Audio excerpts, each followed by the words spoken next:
سوال نمبر 1 علی بھائی کہ آپ کا دعویٰ ہے کہ ریسرچ پیپر 5B میں کمپلیٹ علم ہے اور مقدمہ بھی اسٹرانگ ہے، تو پھر ضعیف احادیث کی کیا ضرورت پڑے گی؟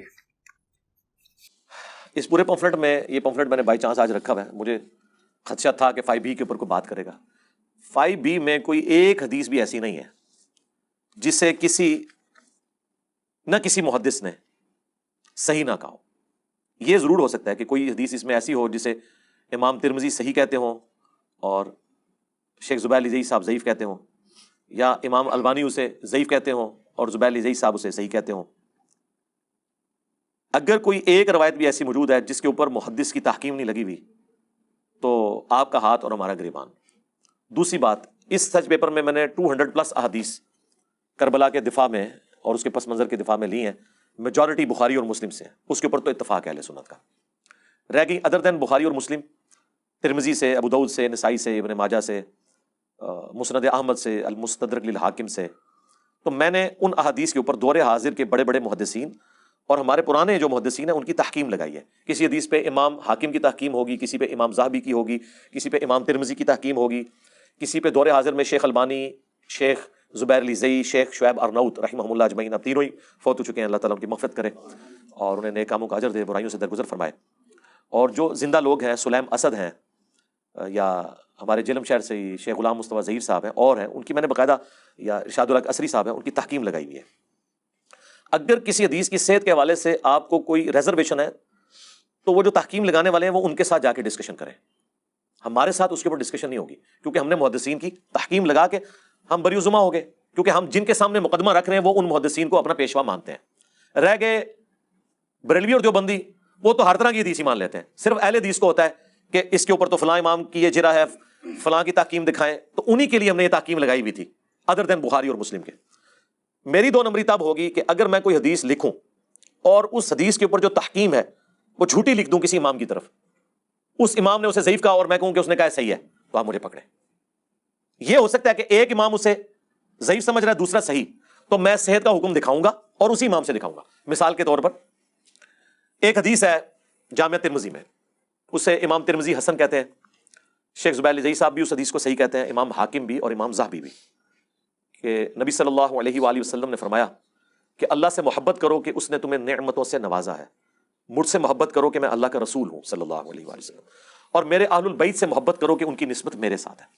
میں نے اس پمفلٹ میں حدیث ڈال کے تینوں بڑے ائمہ کی تحکیم لگائی ہے، لیکن اس حدیث کو شیخ البانی ضعیف کہتے ہیں۔ اب آپ البانی کی تحکیم اٹھا کے کہیں گے انجینئر صاحب نے ضعیف روایت ڈال دی، تو سرکار اس کے اوپر میں نے پمفلٹ کے ہر حدیث کے ساتھ جو ریفرنس ہے وہ ریڈ کلر میں لکھا ہے تاکہ عقل کے اندھے کو بھی نظر آ جائے۔ الفاظ سارے بلیک ہیں، ریفرنسز ریڈ ہیں، ڈفرنٹ کلر۔ اس کی وجہ سے اس کی پرنٹنگ کی کاسٹ 4 گنا بڑھ گئی ہے، کیونکہ 2 کلر لگانے پڑے ہیں، ورنہ 5B جتنے پیسوں میں چھپ رہے ہیں نا اتنے پیسوں میں 4 گنا 5B چھپ سکتے تھے صرف اس، اور باقی بھی ہمارے کلرڈ ہیں اسی وجہ سے کہ ریفرنس الگ سے نظر آئے، بندہ فوراً دیکھ لے۔ تو میری بےمانی تب ہوتی جب میں البانی صاحب کی تحکیم لگا کے کہتا کہ البانی صاحب نے بھی اسے صحیح کہا اور البانی صاحب نے اسے ضعیف کہا ہو۔ تو میں نے یہ بتایا کہ اب بالکل اس کا سائملٹینیس کنٹراسٹ میں آپ کو بتاتا ہوں۔ ایک اور حدیث ہے جسے امام ترمذی حسن صحیح کہتے ہیں، شیخ البانی اسے صحیح کہتے ہیں، شیخ زبیر صاحب اسے ضعیف کہتے ہیں آمش کی تدلیس کی وجہ سے۔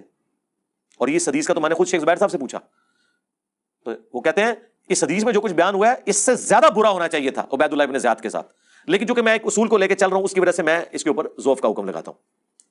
باقی وہ کہتے تھے میرے نزدیک وہ مردود ہے، ابن مرجانہ عبید اللہ ابن زیاد، وہ حدیث جسے امام ترمذی حسن صحیح کہہ رہے ہیں، شیخ البانی اسے صحیح کہہ رہے ہیں، میں کیوں نہ اس مفلٹ میں ڈالوں؟ کیونکہ وہ 2 بڑے امام، دنیا میں کروڑوں لوگ انہیں امام مانتے ہیں حدیث کی فیلڈ میں، امام ترمذی تو پرانے اماموں میں سے، کہ عبید اللہ ابن زیاد کا سر کاٹ کر جب مختار سکوی کے سامنے لا کر رکھا گیا تشت میں، کیونکہ مختار نے بدلہ لیا تھا تو اس نے کہا کہ جس طرح حسین ابن علی کا سر کاٹ کے نا اس خبیث کے سامنے رکھا گیا تھا جو بخاری میں 3748 ہے، تو اس کا سر کاٹ کے میرے سامنے رکھا جائے، تو وہ رکھا گیا۔ تو وہاں پہ ایک بڑا سا سانپ نما اژدہا نمودار ہوا جو اس کے نتنوں میں داخل ہو کے منہ کے راستے باہر نکلا، اور کئی دفعہ اس نے یہ ایکٹیویٹی کی، اور وہ بخاری میں اور ترمذی میں موجود ہے۔ عبید اللہ ابن زیاد نے بھی حضرت حسین علیہ السلام کے اس جگہ کے اوپر چھڑی ماری تھی، وہ اللہ نے بدلہ اتارا۔ اب میں نے اس حدیث کو یہاں پہ ڈالا ہوا ہے، اب اس حدیث کو کوئی پکڑ کے کہتا ہے جی یہ تو حدیث جو ہے وہ آمش کی تدلیس سے آپ نے کیوں ڈالی ہوئی ہے؟ اس لیے کہ بڑے ائمہ میں سے کئی ائمہ ہیں جو آمش کی تدلیس سے صرف نظر کرتے ہیں، چاہے امام ذہبی ہوں، امام حاکم ہوں، اہل حدیث کے بڑے امام ارشاد الحق اثری صاحب ہوں، شیخ البانی ہوں، امام ترمذی ہوں، تو ان کے ماننے والے کروڑوں لوگ ہیں. میں کس طرح اس حدیث کو نکال دوں؟ ان کے نزدیک تو وہ حدیث بالکل ٹھیک ہے. آپ کو سمجھ آئی؟ لہٰذا اس پہ جو میں لکھا نا کہ تمام روایتیں صحیح الاسناد ہیں محدثین کے ہاں. ہمارا مقدمہ تو ایک ہی حدیث کور کر رہی ہے جو ناسبیت کے تابوت میں آخری کیل اور ان کی قبر پہ لگا ہوا کتبہ ہے کہ یہ جو ناسبیوں کی لاشیں ان قبروں میں موجود ہیں، وہ قتل کرنے کا جو انسٹرومنٹ ہے وہ 2812 ہے بخاری کی، کہ عمار کو ایک باغی جماعت قتل کرے گی، عمار انہیں اللہ اور جنت کی طرف بلا رہے ہوں گے، وہ جماعت جہنم کی طرف بلا رہی ہوگی. بخاری میں 2812 اور بخاری میں 447 اور مسلم میں بھی موجود ہے 7320 سے لے کے آنورڈ 3-4 اس کے طرق موجود ہیں. یہ ایک حدیث پورے مقدمے کو کلیئر کرتی ہے اور اس چیز کو بھی کلیئر کرتی ہے جو یہ کہتے ہیں جی ایسی باتیں کرنی نہیں چاہیے. اس حدیث کے آغاز میں ہے کہ عبداللہ بن عباس اپنے بیٹے علی بن عبداللہ بن عباس سے کہتے ہیں اور اکرمہ تابی سے کہتے ہیں کہ تم دونوں جاؤ اور ابو سعید خدری سے جا کے ان کی حدیث سنو. ابو سعید خدری کو تو سینکڑوں ہزاروں حدیثیں یاد ہیں اور حدیث کون سی بیان کرتے ہیں کہ عمار کو باغی جماعت قتل کرے گی. تو یہ جو کہتے ہیں چھپانی چاہیے، وہ جو چھپانے والی بات ہے وہ انہوں نے بیان کی. سبحان اللہ و بحمدہ سبحان اللہ العظیم کی فضیلت نہیں ان کو سنائی، کیونکہ اس زمانے میں حضرت علی کے اوپر سب و شتم ہو رہا تھا. تو ابو سعید خدری نے حضرت علی کی شان میں، عمار بن یاسر کی شان میں روایت کو ہائی لائٹ کیا. تو جس زمانے میں جو ضرورت ہوتی ہے وہ کرنی پڑتی ہے. اللہ کے فضل سے ہم کر رہے ہیں، اللہ کا شکر ہے الحمدللہ. تو یہ میں کلیئر کر دوں. اب اس کے اوپر کہنا کہ یہ کوئی بےایمانی کی ہے، یہ بےایمانی تو تب ہو جب ہم یہ بات ہائی لائٹ نہ کر رہے ہوں کہ یہ حدیث جو ہے وہ جھوٹ باندھے ہم کہ اس حدیث کو امام ترمذی نے صحیح کہا اور امام ترمذی نے نہ کہا ہو. ان کے نزدیک تو وہ درست ہے، رہ گئے میرے نزدیک مجھے اس سے کوئی فرق نہیں پڑتا. اس کی وجہ یہ ہے کہ اصول محدثین میں اختلاف موجود ہیں، دونوں طرف کی آراء موجود ہیں، دونوں طرف کے ماننے والے لوگ موجود ہیں. ہم نے تو ہر وہ اسلحہ چلانا ہے جس کے ذریعے ہم ناسبیت کا اور رافضیت کا کلا کما کر سکیں. ٹھیک ہے، رہ گئی ہمارا جو پوائنٹ آف ویو ہے. اگر میں نے اپنے اذکار کارڈ میں وہ آمش کی تدریس کی وجہ سے وہ اس روایت پہ لکھا کہ صرف دائیں ہاتھ پہ شمار کرنے کی سند آمش کی تدریس کی وجہ سے ضعیف ہے، تو اس سے کوئی فرق نہیں پڑتا. اس اینڈ رزلٹ کیا نکلا؟ مطلب میں نے اس سے یہ ثابت کیا کہ دائیں ہاتھ پہ پڑھنا گناہ ہے؟ نہیں، دائیں ہاتھ پہ تو ہم بھی پڑھتے ہیں. صرف دائیں ہاتھ پہ پڑھنا میں نے اسے کنڈیم کیوں کیا؟ کیونکہ میں نے ساتھ ہی ابو داؤد کی اور ترمذی کی حدیث لکھی کہ نبی علیہ السلام نے فرمایا کہ انگلیوں پر جو شمار کرتا ہے اس کی انگلیوں کو بلوایا جائے گا قیامت والے دن، وہ اس کے ذکر کی گواہی دیں گے. تو ہمیں دائیں اور بائیں دونوں ہاتھ کے اوپر شمار کرنا چاہیے. تو اینڈ رزلٹ یہ نہیں نکلا کہ اس روایت کے ضعیف ہونے کی وجہ سے میں نے رزلٹ یہ نکالا کہ آپ بائیں ہاتھ پہ شمار کریں. میں نے تو کہا دونوں پہ کریں. تو وہ روایت ضعیف لکھنے کی وجہ سے دائیں ہاتھ پہ شمار کرنے کو تو میں نے کنڈیم نہیں کیا، رزلٹ تو میں نے وہی نکالا ہے کہ صرف دائیں پہ نہ کریں. اور اس حدیث میں بھی یہ نہیں لکھا ہوا تھا کہ نبی علیہ السلام بائیں پہ نہیں کرتے تھے، صرف لکھا ہے کہ دائیں ہاتھ پہ شمار کرتے ہوئے دیکھا. اب ظاہر ہے کہ یہ اذکار تو میں بھی دائیں ہاتھ پہ ہی کرتا ہوں. اب 3 دفعہ اگر میں نے کوئی چیز پڑھنی ہے اس میں بائیں ہاتھ تو نہیں آئے گا، بائیں ہاتھ تو آئے گا 33 دفعہ والے میں، یا 10 دفعہ کوئی چیز پڑھنی ہے وہ تو میں بھی دائیں ہاتھ پہ ہی کرتا ہوں. ابتدا تو میں دائیں سے کروں گا. بخاری مسلم حدیث ہے نبی علیہ السلام ابتدا دائیں طرف سے کرتے تھے، کرتے کی آستین میں پہلے دائیں پھر بائیں ڈالتے تھے. تو ابتدا تو دائیں سے ہوگی پھر بائیں تک پہنچ جائیں گے. تو اس میں سے کوئی ایسی بات ہوئی نہیں نا کہ جو اپوزٹ رزلٹ نکل رہا ہو. ہم سے چیزیں سیکھ کے ہماری مخالفت کرنا تو بڑی سخزیاتی والی بات ہے. 10 دسمبر 2011 کو، آج سے آلموسٹ 11-12 سال پہلے، میں نے وہ پہلا لیکچر ریکارڈ کرایا تھا ڈاکٹر ذاکر نائک کے علمی رد پہ. احترام تو میں ان کا کرتا ہوں. حسینیت اور یزیدیت کا تحقیقی جائزہ ویب کیم پہ ریکارڈ ہوا تھا، مسئلہ 61. یہ ساری باتیں میں نے اس میں بھی بتائی ہوئی ہیں. پہلے دن سے یہ باتیں بتا رہا ہوں. اس میں نے عبید اللہ ابن زیاد والی روایت بیان کی اور اس کے اندر سکم بھی بتایا کہ البانی سے صحیح کہتے ہیں، ترمذی سے صحیح کہتے ہیں، شیخ زبیر صاحب. ہم نے تو کبھی کتمان حق کیا ہی نہیں اس حوالے سے. ہم نے بتا دیا کہ صحت کا حکم جس کو البانی کی تحقیق کے اوپر تسلی ہے وہ ان کی تحکیم لے لے، جن کو زبیر زئی صاحب کی تحکیم کے اوپر ہے وہ ان پہ لے لے. اور میجارٹی تو ایسی ہیں جو متفق علیہ ہیں، دونوں ان بڑے ائمہ کے نزدیک وہ روایتیں ٹھیک ہیں. اور بخاری مسلم سے ہمارا مین مقدمہ ثابت ہو رہا ہے. تو ہم نے کوئی 2 نمبری نہیں کی ہوئی ہے. اسے 2 نمبری بنا کے پیش نہ کریں، یہ بالکل آپ غلط کر رہے ہیں. آپ ہمارا مقدمہ کسی بھی نیوٹرل بندے کے پاس لے جائیں، وہ کہے گا کہ یار اس میں مسئلہ کیا ہے؟ اس میں مسئلہ تو کوئی نہیں ہے. اگر آپ کہیں گے کہ جی البانی کی تحقیق اس میں سے نکال دو، تو جو البانی کو امام مانتے ہیں وہ کہیں گے کہ زبیر زئی کی نکال دو، ہم تو البانی کو مانیں گے. تو مجھے بتائیں میں کدھر جاؤں گا؟ پھر میں 2 پمفلٹ لکھوں کہ زبیر زئی کو ماننے والوں کے لیے اور البانی کو ماننے والوں کے لیے؟ نہیں، مقدمہ تو میں نے ایک جگہ بیان کرنا ہے. تو میں نے ایک جگہ بیان کیا، ایک ہی بات زبیر زئی صاحب کی تحکیم میں کہیں صحیح ثابت ہو رہی ہے تو دوسری وہی بات البانی صاحب کی تحکیم کی کسی اور حدیث میں صحیح ثابت ہو رہی ہوتی ہے. ہم نے کمبائنڈ کر کے لکھ دیا. اصل مقدمہ تو بخاری مسلم کے اندر موجود ہے. تو الحمدللہ کوئی بےایمانی نہیں کی ہے اللہ کے فضل سے. بےایمانی تو وہ کرے گا جس نے کوئی فرقہ لانچ کرنا ہو. ہم نے جتنی باتیں، اس سے بڑی بات ہم نے حدیث کے نمبر لکھ دیے اور ہم نے کہا آپ کاؤنٹر ویریفائی خود کریں.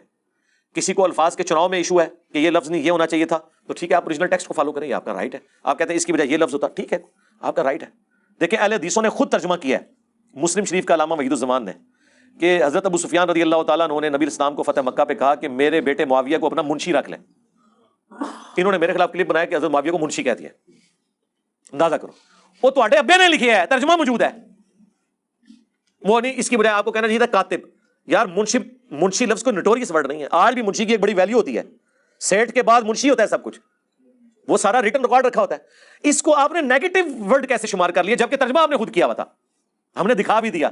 اپنے بزرگ کو رحمت اللہ علیہ کہہ رہے ہیں اور ہمیں گالی بنا کے, یہ گالی ہے بھی نہیں تھی, اور اگر دینی تھی تو اپنے بابے کو دو. اس طرح کے الفاظ پکڑتے کہ یہ لفظ نہیں. اس طریقے سے میں نے مسند احمد کی حدیث ایک سیدہ عائشہ اور مولا علی کے والد سے بیان کی کہ نبی الاسلام نے فرمایا کہ علی ایک وقت آئے گا تیرا عائشہ سے جھگڑا ہوگا. تو نے کہا یا رسول اللہ میں تو بڑا بدبخت ہوں کہ اگر یہ کام کروں. میں نے اس کے لیے تھوڑا سافٹ ورڈ استعمال کیا کہ میں بڑا ظالم ہوں کہ اگر میں یہ کروں کہ رسول اللہ کی وفات کے بعد ان کی بیوی سے لڑوں. بدبخت تو بہت اعلیٰ درجے کی نوٹوریس چیز ہے نا, تو میں نے اس کا سافٹ ورڈ ترجمہ کر دیا. انہوں نے کہا نہیں ظالم لفظ موجود ہی نہیں ہے. تو ماموں پارٹی بتاؤ نا لکھا کیا ہوا ہے ادھر, وہ لفظ نہیں بتا رہے, انہیں پتا ہے وہ اس سے بھی سخت لفظ ہے, وہ نہیں میں دس دے. جس طرح میرے خلاف بریلویوں نے پمفلٹ لکھا, یہ اپنے ناپاک پمفلٹ اندھا دھند پیروی کے انجام کے 3 صفحے پہ خواجہ معین الدین چشتی صاحب کے بارے میں توہین امیز کلمات لکھتا ہے. کوئی توہین امیز کلمات نہیں, وہاں لکھا ہے کہ انہوں نے چشتی رسول اللہ پڑھوایا.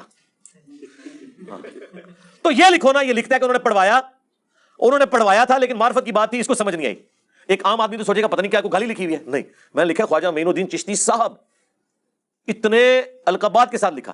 تو یہ بھی یہی ہے, مجھے ظالم کا لفظ دکھاؤ, تو جو لکھا ہے تم بتا دو نا. وہ بھی عربی میں بتا رہے ہوتے ہیں. اگلے دن وہ گلے پھاڑنے والا عمار کو ایک فیہ باغیہ قتل کرے گا, اور ترجمہ کار اردو باغی جماعت کیا نا, عربی بول چڑھا ہے. ٹھیک ہے, جس طرح میں نے بتایا نا وہ تحاوی شریف چھاپی نا انہوں نے, شرح مانی الاثار, اس میں ابن عباس کا فتویٰ تھا حضرت معاویہ کے بارے میں. تو اس کا ترجمہ انہوں نے کہا کہ اس حمار سے پوچھو کہ اس نے کہاں سے ایک وطر نکال لیا. حمار عربی میں کہتے ہیں گدھے کو, گدھے کا ترجمہ ہی نہیں کیا انہوں نے. کینوں کہانیاں کرا رہے ہو. تو میں تو الحمدللہ سافٹ ورڈ استعمال کیا. پھر انہوں نے کہا جی آپ ظالم لفظ دکھائیں, وہ بھی ہم نے دکھا دیا.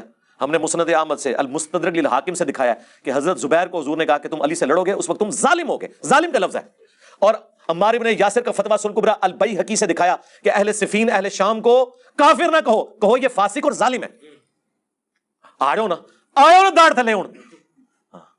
ٹھیک ہے, آپ پھر بتایا کریں کہ علی بھائی کی غلطی ہے, ان کو کہنا چاہیے تھا یہ کہتے کہ میں بڑا بدبخت ہوں. اور پھر وہ گلے پھاڑنے والا حدیث بیان کر رہا ہے بخاری کے, نبی علیہ السلام کے الفاظ ہیں, اس کے بعد کہہ رہا ہے معاذ اللہ, یعنی وہ حضور کو کہہ رہا ہے کہ آپ نے کتنی گستاخانہ بات کیا. تجدید ایمان کر مولوی, رسول اللہ کی بات کے اوپر پڑھ رہا ہے تو معاذ اللہ معاذ اللہ. عمار کو وہ جماعت جہنم کی طرف بلا رہی ہوگی اور عمار انہیں جنت کی طرف بلا رہا ہوگا, معاذ اللہ. او یہ رسول اللہ کی بات ہے. اور پھر اس کے اندر کا خمار کیسے نکلا, وہ شیطان نے بات جاری کر دی, کہتا ہے ایک حدیث گڑھی ہوئی, بعد جنہوں ہے کہ پھڑی جائے گی تے, اور کہتا ہے نہیں مفہوم گڑا ہوا. اچھا مفہوم میرا تے گڑیا, تو دس کے مفہوم ہے دا اس حدیث دا, تو مفہوم قیامت تک ٹائم ہے نہ تسی حدیث مباہلہ بیان کر سکتے ہو نہ حدیث عمار دا مفہوم بیان کر سکتے ہو.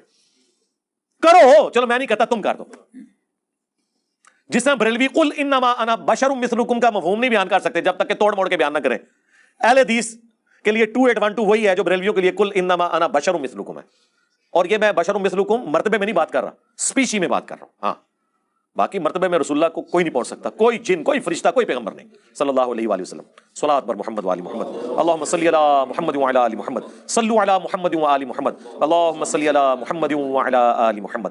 ہم زندہ ہیں جی. ہمارے کسی اسٹوڈنٹ کو ہمارے سے ایشو ہے, ہمارے خلاف ویڈیو بنانے کی بجائے آئے سامنے بیٹھے سوال کر لے,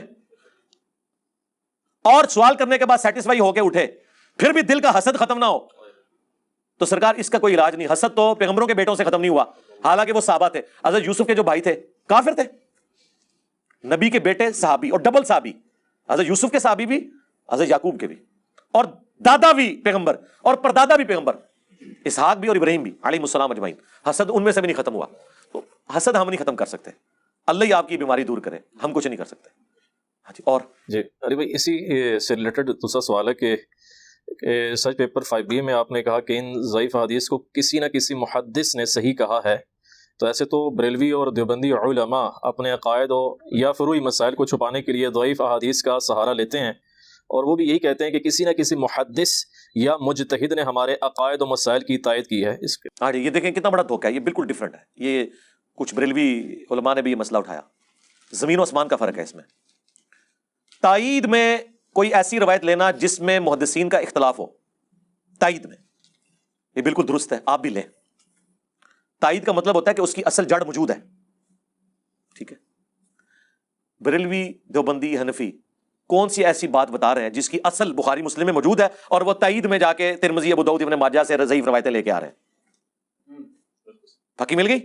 ہمارا مقدمہ رفع الیدین کا بخاری اور مسلم میں موجود ہے، اس کی تائید میں اگر ہم جز رفع الیدین سے یہ روایت لے کر آئیں جو روایت ہمارے نزدیک صحیح ہے، اگر کسی کی جرأت تو اس کا ذاتی اپنا کہ عبداللہ بن عمر ان کو کنکریاں مارتے تھے جو رفع الیدین سستی کی وجہ سے چھوڑتا تھا، کوئی کہتا ہے جی ٹھیک ہے کئی محدثین نے اس روایت کو صحیح کہا لیکن میرے نزدیک صحیح نہیں ہے، میں اس لیے تائید میں پیش کروں گا، میرے نزدیک ایک تو وہ صحیح بھی ہے، دوسرا میرا اصلی مقدمہ تو بخاری مسلم میں ہے رفع الیدین کے ساتھ، صلو کما رأیتمونی اصلی، کہتے ہیں جی بتاؤ رفع الیدین کا حکم کہاں ہے؟ بخاری مسلم دونوں میں رفع الیدین کا حکم موجود ہے، بخاری مسلم دونوں میں حدیث ہے۔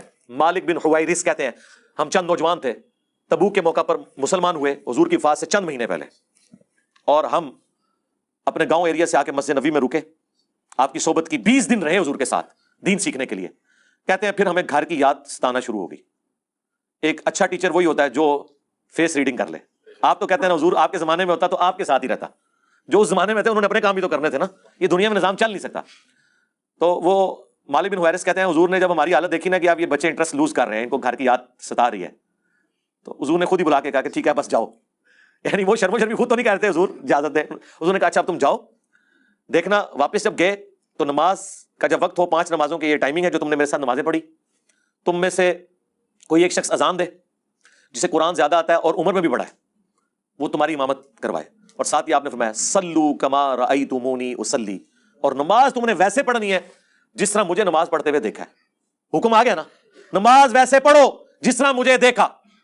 اب اس کے بعد حضور کو کہنے کی ضرورت نہیں ہے کہ میں نماز جب شروع کرتا ہوں تو دیکھو میں اللہ اکبر کہتا ہوں تم بھی اللہ اکبر کہو، میں ثنا پڑھتا ہوں تم بھی ثنا پڑھو، یہ تو کہنے کی ضرورت نہیں ہے۔ بخاری مسلم دونوں میں حدیث ہے اللہ نے مجھے جوامع کلمات کے ساتھ مبعوث کیا کہ بات مختصر کرتا ہوں اور مفہوم گہرا، ایک جملے میں رفع الیدین کا حکم، تسبیحات کا حکم، ارکان کا حکم آ گیا نا۔ مالک بن حویرث جو یہ حدیث روایت کر رہے ہیں انہی سے پوچھ لیں کہ حضور نماز کیسے پڑھتے تھے، وہ تابعین کو نماز سکھا رہے ہیں اور کہہ رہے ہیں کہ اس وقت نماز پڑھنے کا میرا ارادہ نہیں تھا، میں صرف اس لیے نماز پڑھوں تاکہ تمہیں بتاؤں کہ نبی اسلام نماز کیسے پڑھتے ہیں۔ بخاری مسلم دونوں میں موجود ہے، انہوں نے نماز شروع کی تو دونوں ہاتھ کانوں تک اٹھائے، مسلم میں کانوں تک ہے اور بخاری میں صرف الفاظ ہیں کہ ہاتھ اٹھائے، جب رکوع میں جانے لگے تو دونوں ہاتھوں کو بلند کیا کانوں تک، یعنی انگلیوں کے پورے کانوں کی سیدھ میں اور ہتھیلیاں کندھے کی سیدھ میں، اور رکوع سے سر اٹھایا تو ایسا کیا۔ اور بخاری میں یہاں تک ہے کہ مالک بن حویرث ہر طاق رکعت میں جب تک بیٹھ نہ جائیں دوسری رکعت کے لیے کھڑے نہیں ہوتے تھے، یعنی پہلی اور تیسری رکعت میں بیٹھ کے اٹھتے تھے، یعنی جلسہ استراحت۔ نبی اسلام سے انہوں نے دیکھا، جو لوگ کہتے ہیں حضور بوڑھے ہو گئے تھے اس لیے جلسہ استراحت کرتے تھے، تو حضور نے مالک بن حویرث کو کیوں نہیں کہا کہ میں بوڑھا ہو گیا ہوں، تم نے ڈائریکٹ کھڑے ہونا ہے پنجوں کے بل، اور وہ پھر ضعیف روایت ترمذی سے لے کے آتے ہیں، امام ترمذی نے خود لکھا یہ روایت صحیح نہیں ہے۔ دیکھو اندازہ کرو، ہماری روایت بخاری مسلم میں، اور اس سے بڑھ کر بخاری میں 6251 نمبر حدیث ہے، ایک صحابی نے جب تیزی سے نماز پڑھی تھی، حضور نے کہا السلام علیکم کا جواب دیا، وعلیکم السلام کا، دوبارہ نماز پڑھ تو انہوں نے نماز پڑھی 3 دفعہ، ایسے ہوا، چوتھی بار اس نے کہا حضور سکھا دیں، آپ نے فرمایا تھا سکون سے وضو کرو، قبلہ رخ کھڑے ہو، قرآن پڑھو، رکوع میں جاؤ، پھر آپ جب سجدے میں پہنچے آپ نے فرمایا سجدہ کرو، پھر 2 سجدوں کے درمیان بیٹھو، پھر دوسرا سجدہ کرو، پھر بیٹھو، اور پھر اگلی رکعت کے لیے کھڑے ہو۔ یہاں تو حضور نے حکم دیا جلسہ استراحت کا، حنفیوں نے چھوڑ دیا۔ تو ہم تو اصلی روایتیں بخاری مسلم میں جس پہ ساروں کا اتفاق ہے، جسے کوئی ضعیف نہیں کہتا، اس کی تائید میں وہ روایتیں لے کے آتے ہیں جن میں اختلاف ہے۔ آپ تو سٹارٹ ہی وہیں سے کرتے ہیں کہ جس میں اکثریت ضعیف، 24 محدثین نے ابن مسعود کی حدیث کو ضعیف کہا ہے، 24 ڈبل 12، سوری وہ یہ نہ ہو آپ کہیں وابی کے بھی 24 بنتے ہیں اور گدھ کے بھی 24 بنتے ہیں، حروف ابجد ڈبل 12، جن میں احمد بن حنبل جیسے بڑے امام، عبداللہ بن مبارک جو احمد بن حنبل سے بھی بڑے امام ہیں، امام حنیفہ کے اپنے شاگرد، ان کا قول 256 نمبر حدیث کے کانٹیکس میں امام ترمذی نے نقل کیا کہ عبداللہ بن مبارک کیٹاگوریکلی کہتے تھے کہ رفع الیدین کرنے والے کی حدیث ثابت ہے اور نہ کرنے والے کی حدیث ثابت نہیں۔ وہ کراچی کا مفتی کہتا ہے نہیں انہوں نے سند پہ بحث کیا، سرکار سند پہ نہیں، انہوں نے آپ کے پورے رفع الیدین کو فارغ کیا ہے، وہ کہتے ہیں ابن مسعود کی حدیث ثابت ہی نہیں ہے۔ اور امام داؤد نے بھی کمنٹس نقل کیے وَلَيْسَ بِصَحِيحٍ عَلَى هَذَا الْمَعنَى کہ یہ ابن مسعود کی حدیث ان معنوں میں درست نہیں ہے، اور یہی روایت مشکات والوں نے جب نقل کی انہوں نے بھی ابو داؤد کے کمنٹس نقل کیے ساتھ۔ یہ لوگ اپنے جعلی مسئلوں کے ثبوت میں وہ روایتیں لے کے آتے ہیں جنہیں اکا دکا محدثین نے صحیح کہا ہوتا ہے، باقی سب نے ضعیف۔ ہم اپنے اصلی مسئلوں میں جن کی جڑ قرآن بخاری مسلم میں موجود ہوتی ہے اس کی تائید میں وہ روایتیں لے کے آتے ہیں جن کے اوپر تھوڑا بہت اختلاف ہوتا ہے۔ ہماری اصل تو وہاں ہے، ناسبیوں سے بھی ہم کہتے ہیں اگر آپ کو کسی روایت کے اوپر تکلیف ہے، آپ کو حدیث حوب سے تکلیف ہے، اگر حالانکہ یہ آج کے ناسبیوں کو ہے، سلف میں سب حدیث حوب بیان کرتے آئے ہیں، اس پہ تو امام البانی، شیخ زبیر علی زئی دونوں متفق ہیں، شیخ شعیب ارناؤت اور باقی سارے محدثین، حدیث ہوب سیدہ عائشہ پہ جو کتے بھونکے تھے، اس کو تو کبھی کسی نے ضعیف نہیں کہا تھا، آج کل یہ اس میں سے کچھ نکال کر رہے ہیں، ہم کہتے ہیں حدیث ہوب کو چھوڑ دیں۔ آج ہے بخاری میں حدیث، بخاری کی، عمار ابن یاسر کی زبان کو اللہ نے شیطان سے محفوظ کر دیا، یہ آگے بخاری کی حدیث، آگے چلیں، بخاری میں موجود ہے، اور قربان جاؤں امام بخاری نے اما عائشہ کے فضائل والے چیپٹر میں حدیث لی ہے، اور تم تو اما عائشہ سلام اللہ علیہا کے فضائل بھی عمار ابن یاسر کے بغیر بیان ہی نہیں کر سکتے، لیکن ان سے پوچھ کے لیتے تو آدھی حدیث لیتے۔ امام بخاری نے پوری روایت دی کہ جنگ جمل کے لیے مولا علی نے عمار ابن یاسر اور حسن ابن علی کو کوفہ روانہ کیا کہ جا کے کوفے کے ممبر کے اوپر خطبہ دے کے لوگوں کو تیار کرو خلیفہ راشد کے حق میں، تو انہوں نے ممبر پر چڑھ کر اوپر والی سیڑھی کے اوپر حسن ابن علی کو بٹھایا اور خود نچلی سیڑھی پہ بیٹھے، حالانکہ حسن ابن علی ان کی پوتوں کی عمر کے تھے، صرف اہل البیت کا احترام کیا عمار ابن یاسر نے، اور بخاری کے الفاظ ہیں، انہوں نے کہا لوگو اللہ نے تمہیں آزمایا ہے، ایک طرف دنیا اور آخرت میں تمہارے نبی کی بیوی ہیں، مرتبہ نہیں کم ہونے دیا، جنت میں بھی بیوی ہیں عائشہ سلام اللہ علیہا، اور دوسری طرف علی ابن ابی طالب ہے، اب اللہ دیکھے گا کہ تم عائشہ کی اطاعت کرتے ہو یا اللہ کی اطاعت کرتے ہو۔ حضرت عائشہ کی جنگ کس کے ساتھ قرار دی عمار ابن یاسر نے؟ اللہ کے ساتھ، تو جنگ تو علی کے ساتھ ہو رہی تھی، اس لیے کہ قرآن میں ہے یا ایھا الذین آمنوا اطیعوا اللہ واطیعوا الرسول واولی الامر منکم، اطاعت اللہ کی، رسول کی اور حکمران وقت کی، اور حکمران وقت بھی کوئی ملک اور بادشاہ نہیں ہے، خلیفہ راشد ہے جس کی پیروی کا حکم ہے، علیکم بسنتی وسنت الخلفاء الراشدین المہدیین۔ تو سرکار حدیث ہوب کو بھول جاؤ، عمار کی زبان شیطان سے محفوظ، عمار کہہ رہا ہے کہ جنگ جمل لڑنے والے علی کے خلاف نہیں اللہ کے خلاف جنگ لڑ رہے ہیں، ٹائم قیامت تک جے ان حدیث ہوب کتوں نو بھول جاؤ، بنو امیہ کے پالتو کتے، کتوں والی حدیث کو بھول جاؤ، اس حدیث کو دیکھو جو عمار ابن یاسر کی حدیث ہے، مجھے بتائیں یہ بھاری ہے یا وہ بھاری ہے؟ کسی کے اوپر کتے کا بھونکنا یہ بڑا مسئلہ ہے یا اس کی اس ایکٹیویٹی کو اللہ کے خلاف لڑنا قرار دیا جائے یہ بڑی ایکٹیویٹی ہے؟ بتائیں۔ تو ہمارا مقدمہ وہاں پہ موجود ہے۔ پھر بخاری میں حدیث ہے، ایک صحابی کہتے ہیں میں نے ارادہ کیا کہ میں عائشہ کا ساتھ دوں علی کے خلاف، لیکن مجھے وہ ایک حدیث یاد آ گئی، میں نے حضور سے خود سنا تھا، وہ قوم کبھی فلاح نہیں پا سکتی جو اپنی حکمرانی کسی عورت کے سپرد کر دے، تو میں عائشہ کی حمایت سے رک گیا، اندازہ کرو، اور وہ حدیث کافراں حدیث اما عائشہ تے لائی، لو جی اج بریلوی اور پکی لے جاؤ، تسی کہندے ہو نا کافراں آیتاں نہیں لگ سکتیاں، کسرا کے لوگوں نے آتش پرست ایک عورت کو اپنا حکمران بنایا اور حضور نے فرمایا اس پہ ورڈکٹ دی کہ یہ قوم ہدایت نہیں پا سکتی، کامیاب نہیں ہو سکتی، جنہوں نے عورت کے سپرد حکمرانی کر دی، اور اسی عورت کو پھر قادسیہ کے اندر شکست دی تھی نا، رستم پہلوان اس کی طرف سے آیا تھا آرمی چیف بن کے، حضرت عمر کے دور میں سعد بن ابی وقاص نے، اس وقت وہ عورت حکمران تھی، بس آخری وقت میں وہ لے آئے تھے ایک بچے کو اٹھا کے۔ تو آپ دیکھیں یہ حدیث کافروں کے بارے میں تھی، یہ ابھی اللہ نے میرے دماغ میں ڈالا ہے، آج سے پہلے کبھی میرے دماغ میں نہیں آیا، کافروں والی حدیث اما عائشہ کے اوپر لگا دی ایک صحابی نے، کہ مجھے تو اس حدیث نے بڑا نفع پہنچایا جنگ جمل کے دنوں میں، حدیث کے الفاظ ہیں جنگ جمل کے دنوں میں مجھے حضور کی ایک حدیث سے بڑا نفع ہوا جو میں نے حضور سے خود سنی تھی کہ جو قوم اپنی حکمرانی کسی عورت کے سپرد کر دے وہ کامیاب نہیں ہو سکتی، تو میں عائشہ کی حمایت سے رک گیا۔ تو اس صحابی کو کسی نے نہیں پوچھا کہ عائشہ تو مسلمان ہے، دنیا اور آخرت میں نبی کی بیوی ہیں، ہماری ماں ہے، آپ کافروں والی حدیث، کافرہ عورت والی حدیث امت کی بہترین عورت پہ لگا رہے ہو، ہائے ہائے ہائے ہائے، او بریلویو دیوبندی والے حدیثوں قیامت تک پٹو، ایڈی بڑی دلیل آج تک کسی نے دماغ نہیں آئی، تسی کہندے سنا کافراں والی آیتاں لا رہے نے جناب مسلماناں اوتے کافراں دے بارے چ لو، ہاں ہن دفاع کرو آ کے، ناسبیاں نو بھی پھکی تے بریلویاں نو بھی پھکی، ہن دسو کافراں والیاں گلاں مسلماناں تے لگدیاں کہ نہیں؟ جسے فٹ اسے گفٹ، کڈی بڑی پھکی ہے جی، اج آمد ہوئی جے یکم محرم والے دن ہوئی جے، ہاں کڈی بڑی آمد ہے، آندا کوئی کہنا جی کافر والی آیت مسلماناں تے نہیں لا سکدے، ان کو کھول بخاری اور پمفلٹ کھول، حضرت عائشہ ہوتے وہ کافرہ عورت والی جڑی حدیث سی جڑی حضور نے اس تے ورڈکٹ دتی سی، انہوں نے فٹ کر کے تے رزلٹ کڈیا، انہوں نے کہا بھی حضور نے کہا سی عورت نوں نہیں حکمران بنانا، تے عورت پاویں او ہوے تے پاویں اے ہوے، کیا جی بڑی پھکی ہے، دسو جی ایکس بریلویو، شاہ جی آیا ڈکار، ایڈی بڑی پھکی آج تک کسی نے دیتی ہے؟ جی یہ ان کے لیے انشاءاللہ تعالی، ویسے تو میں نے اور بھی ان کو پھکیاں دی ہیں کہ یہ ہر اپنے مخالف کو کہتے ہیں بعد ذالک زنیم، کہتے ہیں نا اے گستاخ رسول ہے، اے آؤٹ آف ویڈ لاک پیدا ہوا ہے، اے ولد الحرام ہے۔ اچھا اگر وہ ان کے فرقے میں واپس آ جائے، آج کے رسول بھی ہو جاتا ہے، ہاں حلالی بھی ہو جاتا ہے۔ پہلے ہم یہ پوچھتے ہیں حلالی کو حرامی کرنے کا مدنی طریقہ یہ آپ کو کس نے بتایا ہے، اور حرامی کو حلالی کرنے کا مدنی طریقہ؟ اچھا دوسری بات یہ مجھے بتائیں، ولید ابن مغیرہ تو کافر تھا، خالد ابن ولید کا باپ، یہ تو اس کے بارے میں ہوا تھا نازل، آپ کافروں والی آیتیں مسلمان گستاخوں کے اوپر کیوں لگاتے ہیں؟ تو یہ کیا کہیں گے کہ چونکہ گستاخی میں دونوں کامن ہیں ہم فٹ کریں گے، تو جناب شرک میں چاہے بتوں کے بارے میں ہو چاہے مرے ہوئے بابوں کے بارے میں جو اپنی زندگی میں اپنا پیشاب نہیں روک سکتے تھے، ان کو اگر تم مشکل کشا مانو گے ہم وہ ساری آیات ادھر بھی فٹ کریں گے. ویسے مجھے تو ضرورت نہیں ہے، میں نے تو عیسیٰ ابن مریم اور ان کی والدہ کے بارے میں آیت پیش کر دی ہے سورۃ المائدہ کی 72، قیامت تک کے لیے پکی دے دی ہے کہ عیسیٰ اور ان کی ماں روٹی کھانے کے محتاج تھے. تم ایسوں کو پوجتے ہو جو نہ تمہارے نفع کے مالک ہیں نہ نقصان کے. اب مجھے بتاؤ، عیسیٰ اور ان کی ماں کیا بت تھے؟ کون سا بابا ہے جس کا مرتبہ سیدہ مریم سے بڑھ کر ہو؟ کون سا تمہارا بابا ہے جس کا مرتبہ عیسیٰ ابن مریم سے بڑھ کے اولو العزم پیغمبر؟ اللہ نے فرمایا ان دونوں کو کرسچنز ان کی عبادت کر رہے ہو جو کہ نہ تمہارے نفع کے مالک نہ نقصان کے. اچھا یہ بھاگتے تھے، وہ کہتے تھے جی ہم بابوں کی عبادت تو نہیں کرتے. ہم کہتے ہیں رکو ذرا، صبر کرو، آگے چل. آگے لکھا ہے تیرے نفع نقصان کے مالک نہیں عیسیٰ اور ان کی ماں. آیا نا داڑھ تھلے، چھڑ دے عبادت نو. اگر عیسیٰ اور ان کی ماں نفع نقصان کے نہیں ہے تو تواڈے بابے تے شاہ ہی کوئی نہیں.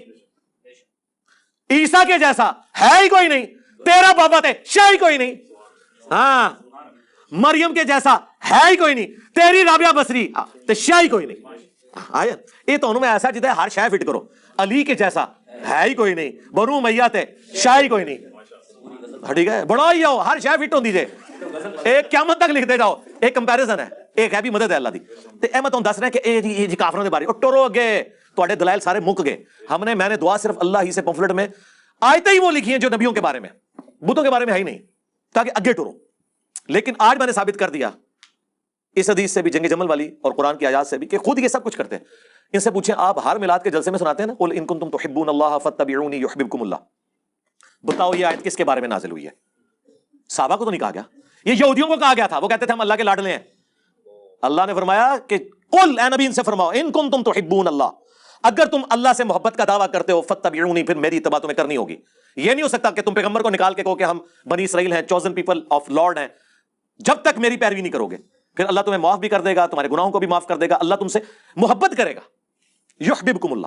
یہ آیت تو ان یہودیوں کے بارے میں تھی جو نبی علیہ السلام کو بیچ سے نکال کے توحید، شیطانی توحید لے کے چل رہے تھے. تو تم میلاد کے جلسوں میں اپنے لوگوں کو داڑیاں رکھوانے کے لیے، نمازیں پڑھنے کے لیے، مفتی اکمل صاحب بھی یہ آیات پیش کر رہے ہوتے ہیں کہ دیکھیں جی قرآن میں اللہ نے فرمایا اگر تم نبی سے محبت کرتے ہو تو پھر ان کی اتباع کرنی ہے، اگر تم اللہ سے محبت کرتے ہو تو تمہیں نبی کی اتباع کرنی ہے. تو یہ آیت تو یہودیوں کے بارے میں. وہاں تو کوئی نہیں کہتا کہ جی یہودیاں والی آیت تسی لا رہے ہو بریلوی ہوتے. وہ کہتے ہیں نہیں یار، اللہ سے محبت کا دعویٰ اگر یہودی کرے گا اسے بھی رسول اللہ کی پیروی کرنی ہے، مسلمان کرے گا تو اسے بھی کرنی ہے. تو سر یہی تو ہم کہتے ہیں جسے فٹ اسے گفٹ. یہ آپ کی عظیمت ہے مولانا عماد الاسلام کہ نئی نئی چیزیں آمد ہو رہی ہیں. یہ پوچھنے والے کا جذبہ اور عظیمت ہوتی ہے نا اس کے پیچھے. ہاں جی یہ اگلا سوال ہے، یہ پبلک کوشچن ہے کہ علی بھائی پوچھ رہے ہیں کہ آپ سے علمی غلطی ہو سکتی ہے؟ کیوں نہیں ہو سکتی؟ یہ کون سا پوچھنے والے؟ میرے سے علمی غلطیاں بہت ہوئی ہیں اور میں نے اس کی اصلاح بھی کی ہے الحمدللہ، وقتاً فوقتاً میں کرتا ہوں. بعض اوقات وہ اصلاح آپ کے گھاٹے بھی فٹ ہو جاتی ہے. ہاں یہ بھی ہوتا ہے. مثلاً میں یہ کہتا تھا کہ مزاروں پہ آپ نے نہیں جانا. میرا موقف اس لیے ہے کہ مزار نبی علیہ السلام کی مخالفت پہ بنائے گئے ہیں. صحیح مسلم میں حدیث ہے قبروں پہ عمارتیں مت بناؤ، قبروں کو پکا نہ کرو، ان پہ مجاور بن کے مت بیٹھو. بخاری اور مسلم دونوں میں حدیث ہے حضور کی بیماری کے دن چل رہے تھے، حضور کی 2 بیویاں آخری دن تھے آپ کے، ام حبیبہ اور ام سلمہ آپس میں گفتگو کرنا شروع ہو گئی کہ جب ہم ہجرت حبشہ پہ گئے تھے نا، ہم نے ماریا نام کا ایک گرجا دیکھا تھا رومن امپائر کا، جہاں پہ کچھ تصویریں لٹکی ہوئی تھی. حضور انتہائی تکلیف میں ہے، لیکن آپ پتہ ہے امام الموحدین ہے. آپ نے فرمایا یہی ان کی خرابی تھی کہ کوئی نیک آدمی یا نبی فوت ہو جاتا تھا، اس کی قبر کے اوپر مسجد بنا لیتے تھے، پھر اس کی تصویریں لٹکاتے تھے، پھر اس کی پوجا شروع کر دیتے تھے، سجدے شروع کر دیتے تھے. قیامت کے دن یہ بدترین مخلوق ہوں گے. یہ حدیث بخاری میں بھی ہے اور مسلم کے اندر بھی حدیث موجود ہے. یہ کتنی کریٹیکل حدیث ہے اس حوالے سے کہ آپ نے انبیاء کرام علیہ السلام اور نیک لوگوں کو اللہ کے مقابلے پہ لا کے اس حوالے سے کھڑا نہیں کرنا. اور اسی کے اندر رسول اللہ صلی اللہ علیہ وسلم کی سینسٹیوٹی لیول آپ دیکھیں. ٹھیک ہے، ان حدیثوں کی وجہ سے ہم سمجھتے ہیں. اور بخاری مسلم کی حدیث بھی یاد کر لیں. ہم عائشہ کہتی ہیں حضور علیہ السلام اپنی بیماری کے دنوں میں تکلیف کی وجہ سے چادر ہٹاتے اور بار بار کہتے لعن اللہ الیہود والنصارى، اللہ کی لعنت ہو یہود و نصارہ پر، اتخذوا قبور انبیائہم مساجدا، انہوں نے نبیوں کی قبروں کو سجدہ گاہ بنا لیا تھا. تو ام عائشہ کے الفاظ ہیں حضور ہمیں اصل میں ڈرا رہے تھے کہ میری وفات کے بعد میری قبر کے ساتھ یہ نہیں کرنا. اور بخاری مسلم کے الفاظ ہیں اگر ہمیں یہ ڈرنا ہوتا کہ لوگ رسول اللہ کی قبر پہ سجدے شروع کر دیں گے تو میں رسول اللہ کی قبر کو اوپن کھول دیتی اپنے حجرے کو کہ جو چاہے جس وقت مرضی چاہے اس کی زیارت کر لے، لیکن ہم ڈر کی وجہ سے اسے اوپن نہیں چھوڑا. اس زمانے میں ام عائشہ کو ڈر تھا. آج لوگوں کو ڈر ختم ہوا ہے، کہتے ہیں یہ شرک ختم ہو گیا ہے. جب توحید کا دور تھا اس وقت بھی ڈر لگا ہوا تھا. اندازہ کریں. اچھا اب ان ساری احادیث کی وجہ سے میں یہ کہتا تھا کہ مزارات پہ آپ نے نہیں جانا، یہ رسول اللہ کی مخالفت پہ بنائے گئے ہیں. قبر رسول پہ جانا تو ایمان کا حصہ ہے، وہ ایک الگ چیز ہے.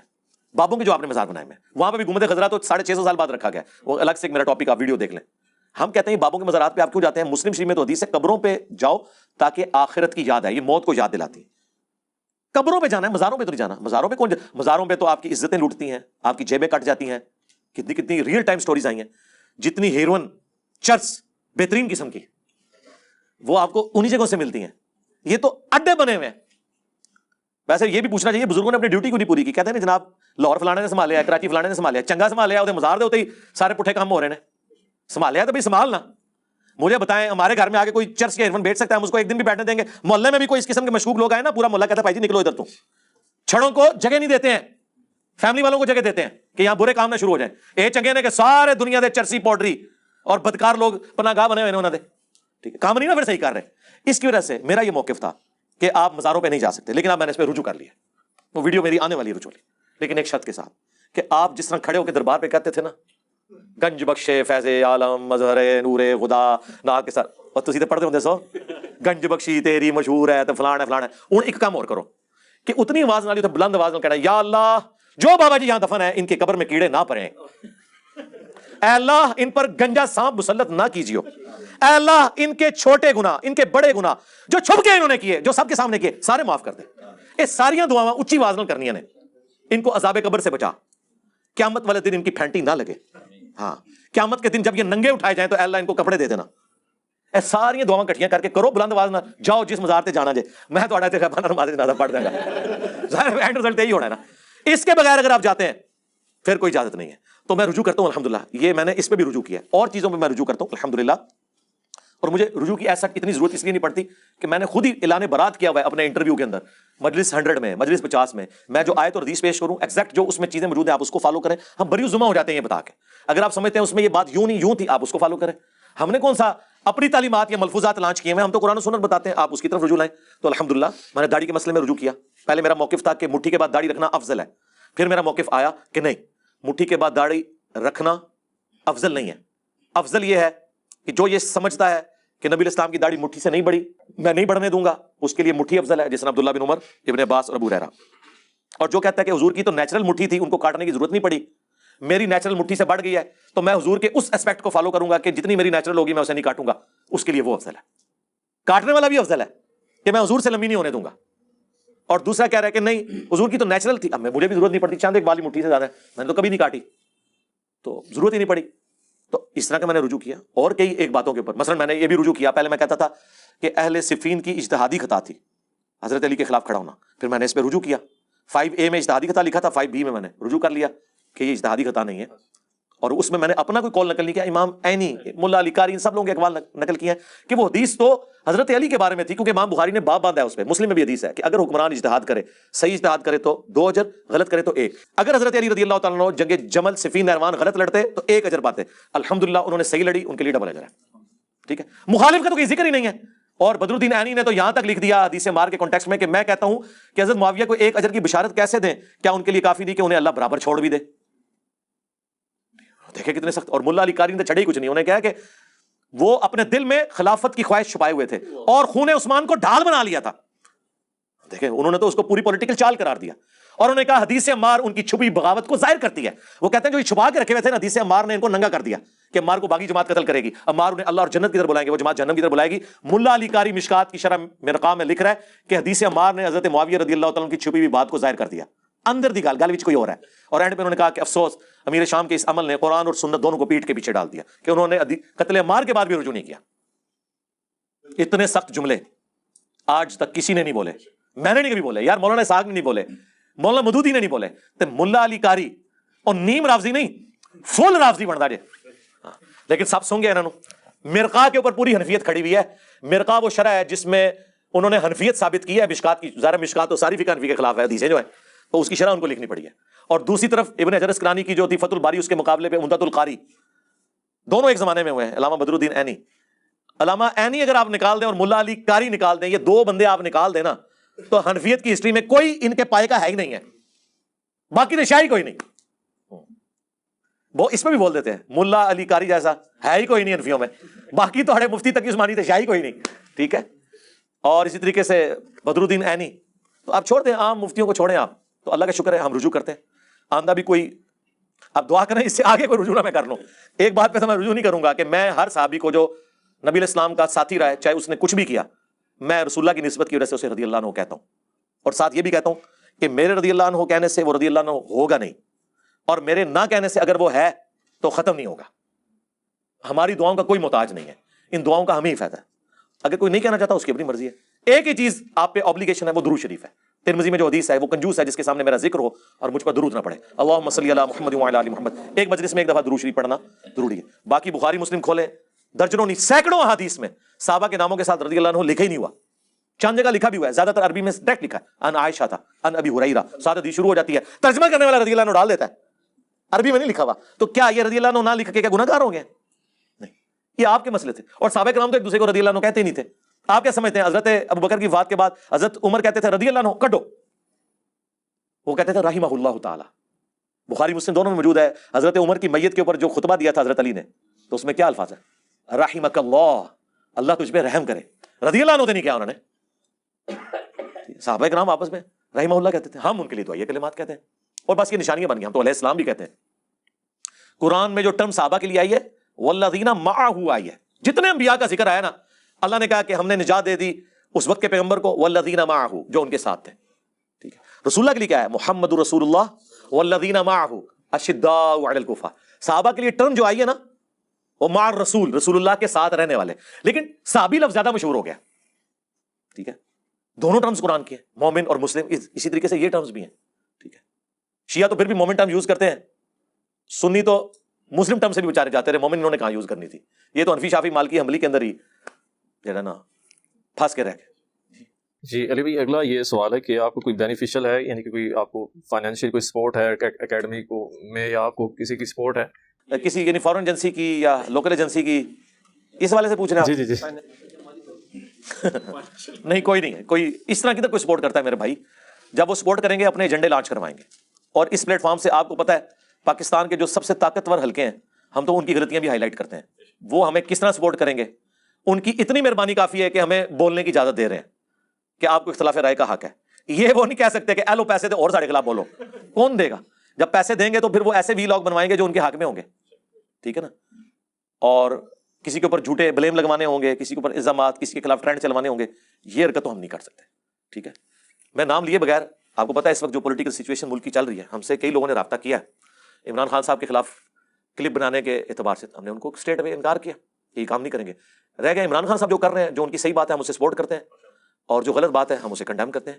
کہ اداروں کے بارے میں اتنی روڈ لینگویج نہیں ہونی چاہیے کہ جس کی وجہ سے ایک نفرت کا ایلیمنٹ آئے. آپ اختلاف رائے ضرور کریں. یہ نہ کہیں کہ اس سے بہتر ہے پاکستان پہ ایٹم بم پھاڑ دو، اس طرح کے الفاظ استعمال نہ کریں. یا کوئی یہ کہ جی ہم افغانستان چلے جائیں گے پاکستان کو چھوڑ کے، اس طرح کی باتیں نہ کریں. آپ اختلاف رائے کریں. اور اس وقت جو عمران خان صاحب کا نیریٹو ہے، صرف اس میں غلوف کا ایلیمنٹ اگر آپ نکال دیں تو باقی سارا نیریٹو جو ہے نا، میں 100% اسے سپورٹ کرتا ہوں. اور اس وقت سے سپورٹ کر رہا ہوں جب عمران خان صاحب یہ بات نہیں کرتے تھے، کیونکہ وہ اس وقت اس سسٹم کے بینیفیشری تھے. تو اس لیے میں یہ سمجھتا ہوں، خصوصاً میں تو نون لیگ والوں کو اور باقی لوگوں کو کہتا ہوں کہ یار عمران خان صاحب تو آپ کا بیانیہ آگے لے کے چل رہے ہیں، ووٹ کو عزت دو. آپ ان کو یہ ضرور کہیں کہ آپ روڈ لفظ نہ استعمال کریں، لیکن یہ بیانیہ تو آپ کا ہے. آپ کو عمران خان صاحب کا ساتھ دینا چاہیے. ساتھ دیں. جب ساتھ دیں گے تو پھر جو وہ کوئی غلط لفظ استعمال کرتے ہیں وہ بھی آپ کے کہنے پہ اسے چھوڑ دیں گے. لیکن آپ صحیح بات پہ تو ان کے خلاف کھڑے نہ ہو. کل تک آپ کہتے تھے کہ جی داروں کی مداخلت نہ ہو، اب وہ بندہ کہہ رہا ہے جو خود مداخلت کرواتا تھا. تو اب آپ ضد میں تو نہ آئیے. وہ میرے ساتھ جس طرح یہ مولوی کرتے ہیں کہ انجینئر اگر کہے گا نا ایک خدا ہے تو ہم کہیں گے دو ہیں، کیونکہ انجینئر نے کہہ دیا. ٹھیک ہے. آپ اپنے نیریٹو کے اوپر چلیں. نیریٹو میں، اصول میں، اگر کوئی آپ کا دشمن بھی بات کرتا ہے، ہمیں تو نبی نے یہ سکھایا کہ شیطان انسانی شکل میں آیا. حضور نے تصدیق کر دی کہ ہے جھوٹا تھا، لیکن اس نے بات سچی کی. صحیح بخاری میں حدیث ہے کہ جو آیت الکرسی پڑھ کے سو جائے فرشتہ اس کی حفاظت کرتا ہے. شیطان کی اگر تصدیق ہو سکتی ہے تو ایک پولیٹیکل لیڈر دوسری کی تصدیق نہیں کر سکتا. تو اس طرح آپ دیکھیں کراچی کے مفتی صاحب کے اوپر الزام لگا کہ وہ حضرت علی کے گستاخ ہیں. مجھے فل ٹاسک ملی تھی، میں ان کی لائف ونریبل کر سکتا تھا. اور آپ کو پتا ہے اگر میں یہ ٹرینڈ چلاتا تو اس کا انجام کیا ہونا تھا. میں نے آ کے اس مفتی کی سپورٹ میں بات کی کہ یار اس کا سلپ آف ٹانگ ہے، اس نے کلیریفیکیشن بھی دے دی، اس کی نیت بھی نہیں تھی گستاخی کی. یہ اس کلچر کا حصہ ہے کہ ان سے گستاخی ہمیشہ اہل البیت کی شان میں ہوتی ہے. حضرت ابوبکر، عمر، عثمان اور اپنے ماموں جان کی شان میں کبھی بھول کے بھی گستاخی نہیں کرتے. ٹھیک ہے. یہ ایک لادہ بات ہے، یہ ہمیں پتا ہے. ٹھیک ہے نا. لیکن اس کے باوجود ہم نہیں سمجھتے کہ وہ حضرت علی سے کو بغض رکھتے ہیں. میں نے ان کے حق میں بات کی، ویڈیو ریکارڈ کرائی. اتنا حوصلہ کس میں یار. الیاس قادری صاحب، ان کے حق میں ویڈیو ریکارڈ کرائی. ٹھیک ہے. اور تو اور ٹی ایل پی کے حق میں ریکارڈنگ کروائی جب حکومتوں نے ان کے اوپر پابندی لگائی اور کورٹس کے کہنے کے باوجود سعد رضوی صاحب کو رہا نہیں کیا. میں نے کہا یار یہ آپ لوگ بنانا ریپبلک بنا رہے ہیں, اگر کورٹس کہہ رہی ہیں کہ ان کو آزاد کریں تو آپ کون ہوتے ہیں انہیں نظر بند کرنے والے؟ اگرچہ 2 دفعہ مرڈر اٹیمپٹ انہی سے موٹیویٹڈ لوگ تھے, میں نہیں کہتا اس جماعت کے تھے, موٹیویٹڈ تھے, لیکن ہم تو الحمدللہ ہمیشہ سچائی کے ساتھ کھڑے ہوتے ہیں, آندہ بھی کھڑے ہوں گے. ہم کوئی کسی سسٹم کے بینیفیشری نہیں ہیں, یاد رکھیں. یہ پاسبل ہی نہیں ہے کہ آپ کسی کے بینیفیشری ہوں اور پھر اس کے خلاف بول جائیں, یہ کیسے ہو سکتا ہے؟ تو آپ مجھے بتائیں کون ایسا ہے جس کے خلاف میں اس پلیٹ فارم سے نہیں بولتا سوائے اللہ اور اس کے رسول کے؟ ہاں میں ان کا بینیفیشری ہوں کہ رسول اللہ نے ہمیں اللہ کا تعارف کروایا اور اللہ نے ہمیشہ کی جنتیں مجھے دینی ہیں انشاءاللہ تعالیٰ اس دعوت حق کی برکت سے. تو ان کا میں بینیفیشری ہوں, ان کے حق میں بولتا ہوں. ان کے خلاف جو بھی کھڑے ہوئے ہیں, چاہے رسول اللہ کے زمانے میں تھے چاہے آج ہے, ہم ان کے خلاف بولتے ہیں. باقی یاد رکھیے گا, میں نے پہلے بھی بتایا, کہتے ہیں اکیڈمی کے اخراجات, میں پہلے بھی بول چکا ہوں, ہماری اکیڈمی اخراجات کی بنیاد کے اوپر نہیں چل رہی ہے. اب یہ کیمرے کی ریکارڈنگ کر رہا ہے بندہ, ایک ویڈیو کی ریکارڈنگ آج کل کے دور میں 5-7 ہزار ویسے ہی لے لیتے ہیں. آپ شادی کی سرمنی میں کسی کو بلا کے دیکھیں 10 ہزار تک لے لیتے ہیں, حالانکہ اس میں صرف انہیں ویڈیو ریکارڈ کرنی ہوتی ہے, وہ بہت آسان ہے. یہاں بےچارا وہ ہر وقت ریئل ٹائم آڈیو لگا کے بیٹھا ہوتا ہے. اس طرح کی شادی کی کہیں ریکارڈنگ خدا نہ خواستہ ہوئی نا تو ₹1,00,000 لین گے تھوڑے کو. ہاں ان کو بے فکری ہوتی ہے کہ بس ویڈیو ریکارڈ کرنی ہے, بعد اس کا ہر جا کے گانے پڑ دیں گے. ادھر تو ان کو ہوتا ہے کہ اگر علی بھائی کی کوئی بات جو بولی ہے تصویر میں ریکارڈ ہوگی, ویڈیو میں ریکارڈ, آڈیو میں نہ ہوئی تو پھر کیا بنے گا. اس لیے دیکھیں 2 مائک لگے ہوئے ہیں, لہٰذا موبائل میں لہٰذا ریکارڈنگ ہو رہی ہے, کیمرے میں لہٰذا ہو رہی ہے, کہیں پہ کوئی انٹرپشن آ جائے تو ڈبل آڈیو موجود ہے, ٹھیک ہے, اور کان میں لگا کے بیٹھے ہوئے سامنے.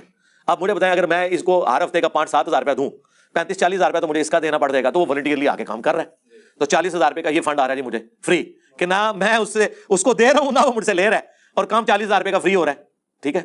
اسی طریقے سے یہاں پہ سیکورٹی پہ جو لوگ ہوتے ہیں, باقی جو معاملات کو امیر صاحب ہمارے لے کے چل رہے ہوتے ہیں سیکورٹی کے ایشوز کو, باقی جو کھانے پینے کی جو چیزیں ہیں ان کو عثمان بھائی کیونکہ اس میں وہ خوش بھی رہتے ہیں, وہ لے کے چل رہے ہوتے ہیں. تو سارے معاملات الحمدللہ. باقی ایڈے بھی لگے لتے کوئی نہیں کہ میں تو سموسا یا چاہ نہ پلا سکا, میں تو کوئی بریانی دی دے گا تو نہیں پلاتا, چائے سموسا تو کھلا پلا سکتے ہیں نا, اتنا تو ہم کر سکتے ہیں نا الحمدللہ. تو اس طریقے سے پمفلٹ جہاں سے پرنٹ ہوتے ہیں وہ ان کا اپنا پرنٹنگ پریس ہے, پاکستان لیول کا بلکہ جنوبی ایشیا لیول کا ان کا پرنٹنگ پریس ہے, اور بڑی بڑی کمپنیوں میں وہ کام کرتے ہیں. کاغذ ہم انہیں لے کے دے دیتے ہیں, وہ پرنٹنگ کر دیتے ہیں, ان کی کنٹریبیوشن پرنٹنگ والی ہے, پیسے نہیں ہم ان سے پکڑتے, ٹھیک ہے. تو الحمدللہ معاملات چل رہے ہیں اس طریقے سے, لوگ اپنے اعتبار سے. اس طرح ہمارے کچھ دوست آئے ہیں کہ جی ہماری والدہ فوت ہو گئی ہیں, اتنی مشکاتیں ہماری طرف سے آپ فری کسی کو دیتے ہیں. آپ کو پتا ہے میں ہر دفعہ اناؤنسمنٹ کرتا ہوں کہ اگر کوئی عالم دین ہے یا کسی مسجد کا امام ہے کسی بھی فرقے سے, ہم اسے فری مشکات دیتے ہیں. وہ اس طرح انہوں نے آ کے پیسے نہیں پکڑے, ہم نے کہا بھائی 100 مشکاتیں ہم نے منگوانی ہے, یہ اکاؤنٹ نمبر ہے, جاؤ مکتبہ اسلامیہ کو خود پیمنٹ کرو, 100 بلٹی کروا دو, ہاں یہ ہماری ذمہ داری ہے کہ ہم وہ ان مستحقین تک پہنچا دیں گے. اس طریقے سے ہر بندہ کوئی اپنی ایفرٹ پٹ کرتا ہے, کوئی فائنینشیل ان پٹ پیسے کی شکل میں نہیں دیتا, اپنی ایفرٹس کی شکل میں دے دیتا ہے. تو اس طریقے سے معاملات چل رہے ہوتے ہیں. باقی جس طرح میں ان پٹ دے رہا ہوں تو میں تو کوئی پیسے نہیں لے رہا ہوں, میری ویڈیوز ریکارڈ ہوتی ہیں الحمدللہ, وہ یوٹیوب پہ چڑھتی ہیں, اور اس کی وجہ سے چونکہ ہم نے ایک لمیٹڈ حد تک اپنا چینل مونیٹائز بھی کیا ہوا ہے, ویڈیو والا نہیں. اگر میں ویڈیو ایڈ کے اوپر اس کو لے جاؤں تو 70-80 لاکھ روپے مہینے کی کمائی کر سکتے ہیں, لیکن ہم اسے جائز نہیں سمجھتے. ہم نے اسے JPG تک رکھا ہوا ہے, اس میں سے بھی ہمیں جو انکم ہوتی ہے اس سے ہماری جو اکیڈمی کے اخراجات ہیں وہ الحمدللہ بڑے اچھے طریقے سے میٹ ہو رہے ہیں. اس لیے ضرورت ہی نہیں پڑتی کسی کے آگے ہاتھ ملانے کی, خود بخود یہ معاملات جنریٹ ہو رہے ہوتے ہیں. کسی سے کوئی چندہ لینے کی ضرورت یا مانگنے کی ضرورت نہیں پڑتی. ورنہ میں آپ کو بتاؤں, میں اس وقت جس پلازے میں بیٹھا ہوں, ایک ہفتہ صرف میں ایفرٹ کروں نا یہ پورا پلازا خرید سکتا ہوں چندہ لے کے, لیکن اس میں سے نکلنا کچھ نہیں ہے. مطلب کل کو میں اس دنیا سے جانا ہے, ہر بندے نے, پیچھے کیا کریں گے؟ یا میرا مزار بنا کے لوگ دعا کرنے آیا کریں گے؟ نہیں, ویڈیوز تو میری یوٹیوب پہ ہوں گی, یہاں کسی کو آنے کی ضرورت ہی نہیں ہے, وہاں پہ دیکھیں گے. اچھا, اور یہ ہم نے خانقاہ چلانی نہیں ہے کہ میری جگہ آگے کوئی گدی پہ بیٹھے گا, نہیں, وہ اللہ نے اس گدی کے اوپر کسی کو بٹھانا ہے. مولانا مودودی کی گدی پہ اللہ تعالیٰ نے جماعت اسلامی کا کوئی بندہ نہیں بٹھایا, ڈاکٹر اسرار کو بٹھا دیا, مولانا اسحاق صاحب کو بٹھا دیا, وہ لاہور میں, وہ فیصل آباد میں. مولانا اسحاق صاحب فوت ہوئے, لوگوں کو پتہ ہی نہیں تھا کہ یہ حسینیت کا کام آگے کوئی لے کے چلے گا. اللہ تعالیٰ نے ہمیں اس گدی کے اوپر بٹھا دیا, لیکن بیٹھے جیل پہ, ان کی گدی پہ جا کے نہیں بیٹھے. میرے جانے کے بعد اس دعوت کے کام کی گدی پہ کس نے بیٹھنا ہے, کس وقت بیٹھنا ہے, اس دار ارکم کی گدی پہ کس جگہ پہ بیٹھنا ہے, دنیا کے کس حصے میں بیٹھنا ہے, یہ اللہ نے ڈیسائیڈ کرنا ہے. یہ اس طریقے سے یہ والا پیر مریدی کا نظام چلانے کے تو ہم خلاف ہیں. اس لیے آپ بے فکر ہیں, ہم کوئی سسٹم کے بینیفیشری نہیں ہے, ہمارے اوپر کسی کی دھونس نہیں ہے. اور آپ کو تو خیر ریئل ٹائم پتہ ہے, اللہ کا شکر ہے کہ ہم اپنے لیول پہ ضرور کوشش کرتے ہیں کہ کوئی بندہ یہاں پہ آ نہیں سکتا, ہم کہتے ہیں یار کرایہ لے لو, آ جاؤ یہاں پہ. کوئی بندہ کہتا ہے جی مشکات بھجوا دیں, میں نے ابرار بھائی کی ڈیوٹی لگائی ہے کہ مشکات, اگر کوئی کہتا ہے جی مجھے فری چاہیے اور وہ واقعی ایسا ضرورت مند ہے اور دین کا کوئی کام کر رہا ہے, پہلے اس کو اسٹیبلش کریں گے, ورنہ تو ہم تو کروڑوں روپے کی مشکاتیں لے ایک دن میں فون پہ ختم ہو جائیں گی. نہیں, وہ پوری تحقیق کرنے کے بعد. اور وہ بندہ کہتا ہے نہیں میں نے یہ کام کر رہا ہوں, تو ظاہر ہم یہاں سے ڈاک میں بھیجیں گے, 4-4.5 ہزار خرچہ ہوتا ہے. ہم اسے کہتے ہیں بھائی 4-4.5 ہزار جو تم پہ لگانا ہے ہم نے, TCS کا بھی خرچہ دینا ہے, تم ہم سے پیسے لے لو کرائے کے, جیل میں آ جاؤ, یہاں کے فری لے جاؤ مشکات کو. کیونکہ یہاں ہم 2500 روپے کی آپ مشکات دے رہے ہیں کیونکہ مارکیٹ میں اب 6000 کی ہو گئی ہے. ہمیں خود مشکات 3000 کی پڑ رہی ہے کیونکہ ہم بلک میں اٹھاتے ہیں. ادروائز مارکیٹ میں تو یہ 5000 سے کم کوئی نہیں دیتا, 6000 اس کی قیمت ہے, ہم آدھی قیمت پہ ہمیں 3000 کی پڑ رہی ہے. پھر بھی ہم اپنی اکیڈمی میں 2500 کی دے رہے ہیں, ہر مشکات میں 500 روپیہ خود ایڈ کر رہے ہیں تاکہ لوگ خرید لیں یار. اور مارکیٹ میں یہ آپ کو 2500 3000 کی بھی نہیں ملے گی, یہ آپ کو 6000 کی. جائیں دارالسلام سے جا کے مشکات کی قیمت پوچھیں, 6000 بتائیں گے, چلے آپ کے لیے 5 کرتے ہیں. اٹھائی انہوں نے 3000 میں ہوگی, ایک مشکات پہ آپ سے 2000 کما رہے ہیں, 3000. دنیا میں کوئی پروفٹ ایسا ہے, دنیا کی کوئی کتاب ہے جس کے اوپر اتنا پروفٹ ہو؟ دین سے اتنا کماتے ہیں, ہم اپنی جیب سے لگا رہے ہوتے ہیں. تو اس طریقے سے ہم کہتے ہیں بھائی ادھر آ جاؤ, مشکات لے جاؤ, بجائے ہم ڈاک میں 4500 کی دیں, تمہارا تو کرایہ 1000 روپے ہوگا, 2500 کی مشکات, ہمارا 1000 اور بچ جائے گا, 3500 کی ہمیں مشکات پڑے گی. تو تم دار ارقم کا ماحول بھی, اللہ کی خانقاہ کا ماحول بھی دیکھ لو گے. تو آؤ یہاں سے ہو کے جاؤ. یہ کہتے ہیں انجینئر صاحب جیلم بلاتے ہیں لوگوں کو, اور چندہ لینے سے بلانا ہوا میں تواڈے پیر تے بلاندے سن چندہ لینے واسطے, میں بلانا ہوا کھوانے واسطے. میں نے ہر وہ کام کرنا ہے جو آپ کے پیر نہیں کرتے تھے, آپ کے علماء نہیں کرتے تھے, میں نے اس کے الٹ چلنا ہے. اور چندہ منگدے سن, میں خود کھوانا ہے تو اس لیے آپ کو بلایا جاتا ہے. اس ماحول کو آبزرو کریں اور اس سسٹم کے بینیفیشری نہیں ہیں. یہاں آپ دیکھیں جتنے لوگ, ہزاروں میں لوگ جا چکے ہیں, سب کو ریسرچ پیپر فری ملے ہیں. دودھ پتی سموسے, ذرا آپ کیلکولیشن کریں, کروڑوں میں رقم بنتی ہے. وہ تو اللہ کا شکر ہے کہ میرے گھر میں ایک درخت ہے سونے کا, ہاں, جس کی جڑیں, پتے, شاخیں ساری سونے کے. تو اس میں سے میں ایک ڈلی کاٹ کے عثمان بھائی کو دیتا ہوں, یہ مارکیٹ میں بیچتے ہیں, لا کے پیسے میر صاحب کو دیتے ہیں, میر صاحب لنگر چلا رہے ہیں ادھر کا. ٹھیک ہے جی. تو پھر یہی بات سنگنا جی تسی کو نہیں ہو سکتا تے سرکار تو اگر بابے کر سکتے ہیں, بابے نو مان کے تے اسی اللہ نو مان کے نہیں کر سکتے. یہ میں تفنن کے طور پہ بات کر رہا ہوں, ایسے ہوتا نہیں ہے. تو اس کے بغیر اللہ تعالیٰ کام چلا رہا ہے, کوئی ہم بینیفیشری نہیں سسٹم. جی سیکنڈ لاسٹ سوال ہے جی علی بھائی, آپ کب اتحاد امت کی نسبت سے ملاقات کے لیے قدم اٹھا رہے ہیں؟ دیکھو جی اماد بھائی, اتحاد امت کے اوپر جتنا آپ نے ہیوی ڈیوٹی کام کر دیا ہے, اس میں اب ویلیو ایڈیشن اگر ہم نے کی تو جیلم شہر جو ہے نا, ایک طرف ڈھول جائے گا, پورا پاکستان دوسری طرف کھڑا ہو جائے گا. ایڈا اتحاد امت تھی کرتا ہے. ٹھیک ہے جی. اتحاد امت کے نام, اتحاد امت کے لیے علماء کو ملنا, دیکھیں علماء کو میں اس وقت تک تو ملتا رہا ہوں, ابھی بھی چھپ چھپا کے مل لیتا ہوں, فون کے اوپر ڈسکشن کر لیتا ہوں. پبلکلی بعض کو ملنا ان کے لیے خطرناک ہو جاتا ہے. ظاہر ہے کہ وہ اپنی پبلک کو نہیں بتا سکتے, کیونکہ پبلک کہے گی تو گمراہ ہے. ٹھیک ہے. اور وہ ان کو یہ نہیں بتا سکتے کہ ہم بھی اس کو سنتے ہیں کنڈی لگا کے, کیونکہ پھر کہیں گے پھر تو بھی گمراہ ہے. تو اس لیے پاسبل نہیں ہے. میں اگر کسی کو ملوں بھی, یقین کریں سعید اسد صاحب کو میں مل کے آیا, گیا تھا تارج میر صاحب کو ملنے, واپسی پہ میں نے کہا چلے میں وہاں پہ بھی حاضری لگوا لوں. ان بیچاروں کو 24 گھنٹے کے اندر ویڈیو ریکارڈ کرانی پڑی کلیریفیکیشن میں. اسی طریقے سے سید ضیاء اللہ شاہ بخاری صاحب کو میں مل کے آیا, اہل حدیث عالم کو, وہ گلے پھاڑنے والے بھائی ان کے پیچھے پڑ گئے, اگلے دن انہوں نے ویڈیو ریکارڈ کرائی کہ یار میں تو مطلب ان سے ملا تھا, لہٰذا آپ کا سرکار اتحاد امت کے لیے کسی کو ملنا مسئلہ ہو رہا ہے, میں مل گیا تو فساد امت ہو جانا ہے, ایٹ لیسٹ اس فرقے کا فساد ہو جانا ہے. اس لیے میں جو ہے نا وہ نہیں, بہرحال میں رابطے میں رہتا ہوں, فون پہ رابطہ کر لیتا ہوں. تو پھر آپ کو پتہ ہے ماننے والے بھی اتنے کٹر ہیں کہ وہ ان کے کٹر جب تک ٹوٹتے نہیں ہیں سخت لوگوں کے, تو ان علماء تک پہنچنا مشکل ہے. ہر بندے کو تو ملنے کا فائدہ نہیں ہے, الٹا نقصان ہو جائے گا. پھر لوگ یہ یعنی باتیں کرتے ہیں کہ جی وہ آیا سی تھے, انہوں چپ کرا چھڑیا, اے کرا چھڑیا, او کرا چھڑیا. حالانکہ بالکل اس کے اپوزٹ ہوتا ہے. یقین کریں ان کے جتنے بڑے بڑے جو ہیں, آپ چھوڑ دیں, کیا 2-4 منٹ بات کرتے ہیں تو آگے ہاتھ جوڑ کے کہتے ہیں جی صاحب کیوں مرمان لگے ہو. یہ حالت ہوتی ہے. لیکن میں وہ چیزیں بتانا نہیں چاہتا آن ایئر کسی بھی عالم دین کے بارے میں جنرل اسٹیٹمنٹ دے رہا ہوں. تو اتحاد امت کا کام آپ نے سنبھالا ہوا ہے پوری امت کی طرف سے, آپ ملیں اتحاد امت کے لیے جا کے, تو ہم آپ کے ساتھ ہیں اس کاز میں, ہم آپ کو سپورٹ کرتے ہیں. ٹھیک ہے. ہاں جی لاسٹ کوشچن علی بھائی میرے اوپر, یعنی کہ اماد الاسلام ٹیگ کرنے کی کوشش کی گئی, اللہ اکبر, دھمکیاں دی گئیں, اس پر تمام اسٹوڈنٹس کے لیے بالخصوص اور علماء کرام کے لیے بالعموم کیا پیغام دیں؟ اسٹوڈنٹس کو کیا پیغام دینا ہے جی؟ اسٹوڈنٹس کو تو ہم یہ کہیں گے کہ جتنے لوگ بھی دعوت کے حوالے سے کام کر رہے ہیں ان کے لیے آپ دعا کریں, اللہ تعالیٰ ان کی حفاظت فرمائے. رہ گئے علماء کرام, ان کو تو کوئی نہیں سمجھایا جا سکتا, ان کے لیے تو قنوت نازلہ ہی پڑھی جائے تو اس میں سے کوئی رزلٹ نکلے گا. پھر بھی ہم ان کی کٹر پبلک کو یہ کہیں گے کہ یہ کوئی ایٹیچیوڈ نہیں ہے کہ آپ اپنے مخالف کو ڈرانے دھمکانے کی کوشش کریں یا اس کے اوپر کوئی اٹیمپٹ کرنے کی کوشش کریں. جہاں تک اماد الاسلام بھائی کا معاملہ ہے, اگرچہ ہماری اس اکیڈمی کے ٹیم ممبر نہیں ہیں لیکن اسٹوڈنٹ تو ہیں, تو ہمارے جتنے بھی اسٹوڈنٹ ہیں میں نے ان کے لیے بات کی ہوئی ہے کہ ہمارے کسی اسٹوڈنٹ کے ساتھ کوئی ایشو ہو وہ ہمیں بتائیں. لوگ بتاتے ہیں, ہم ریزالو کرتے ہیں. آپ کو بھی میں نے اسی دن جب آپ نے مجھے بتایا, میں نے آپ کو کیا کہا کہ آپ وہ بندے ٹریس آؤٹ کریں. ٹھیک ہے. اب جنرل آپ مجھے نہیں پتا وہ جیلم کے تھے کہاں سے تھے, یہاں تو اتنے بڑی بڑی ایکٹیویٹیز ہو جاتی ہیں پولیس والوں کو پتہ نہیں چلتا.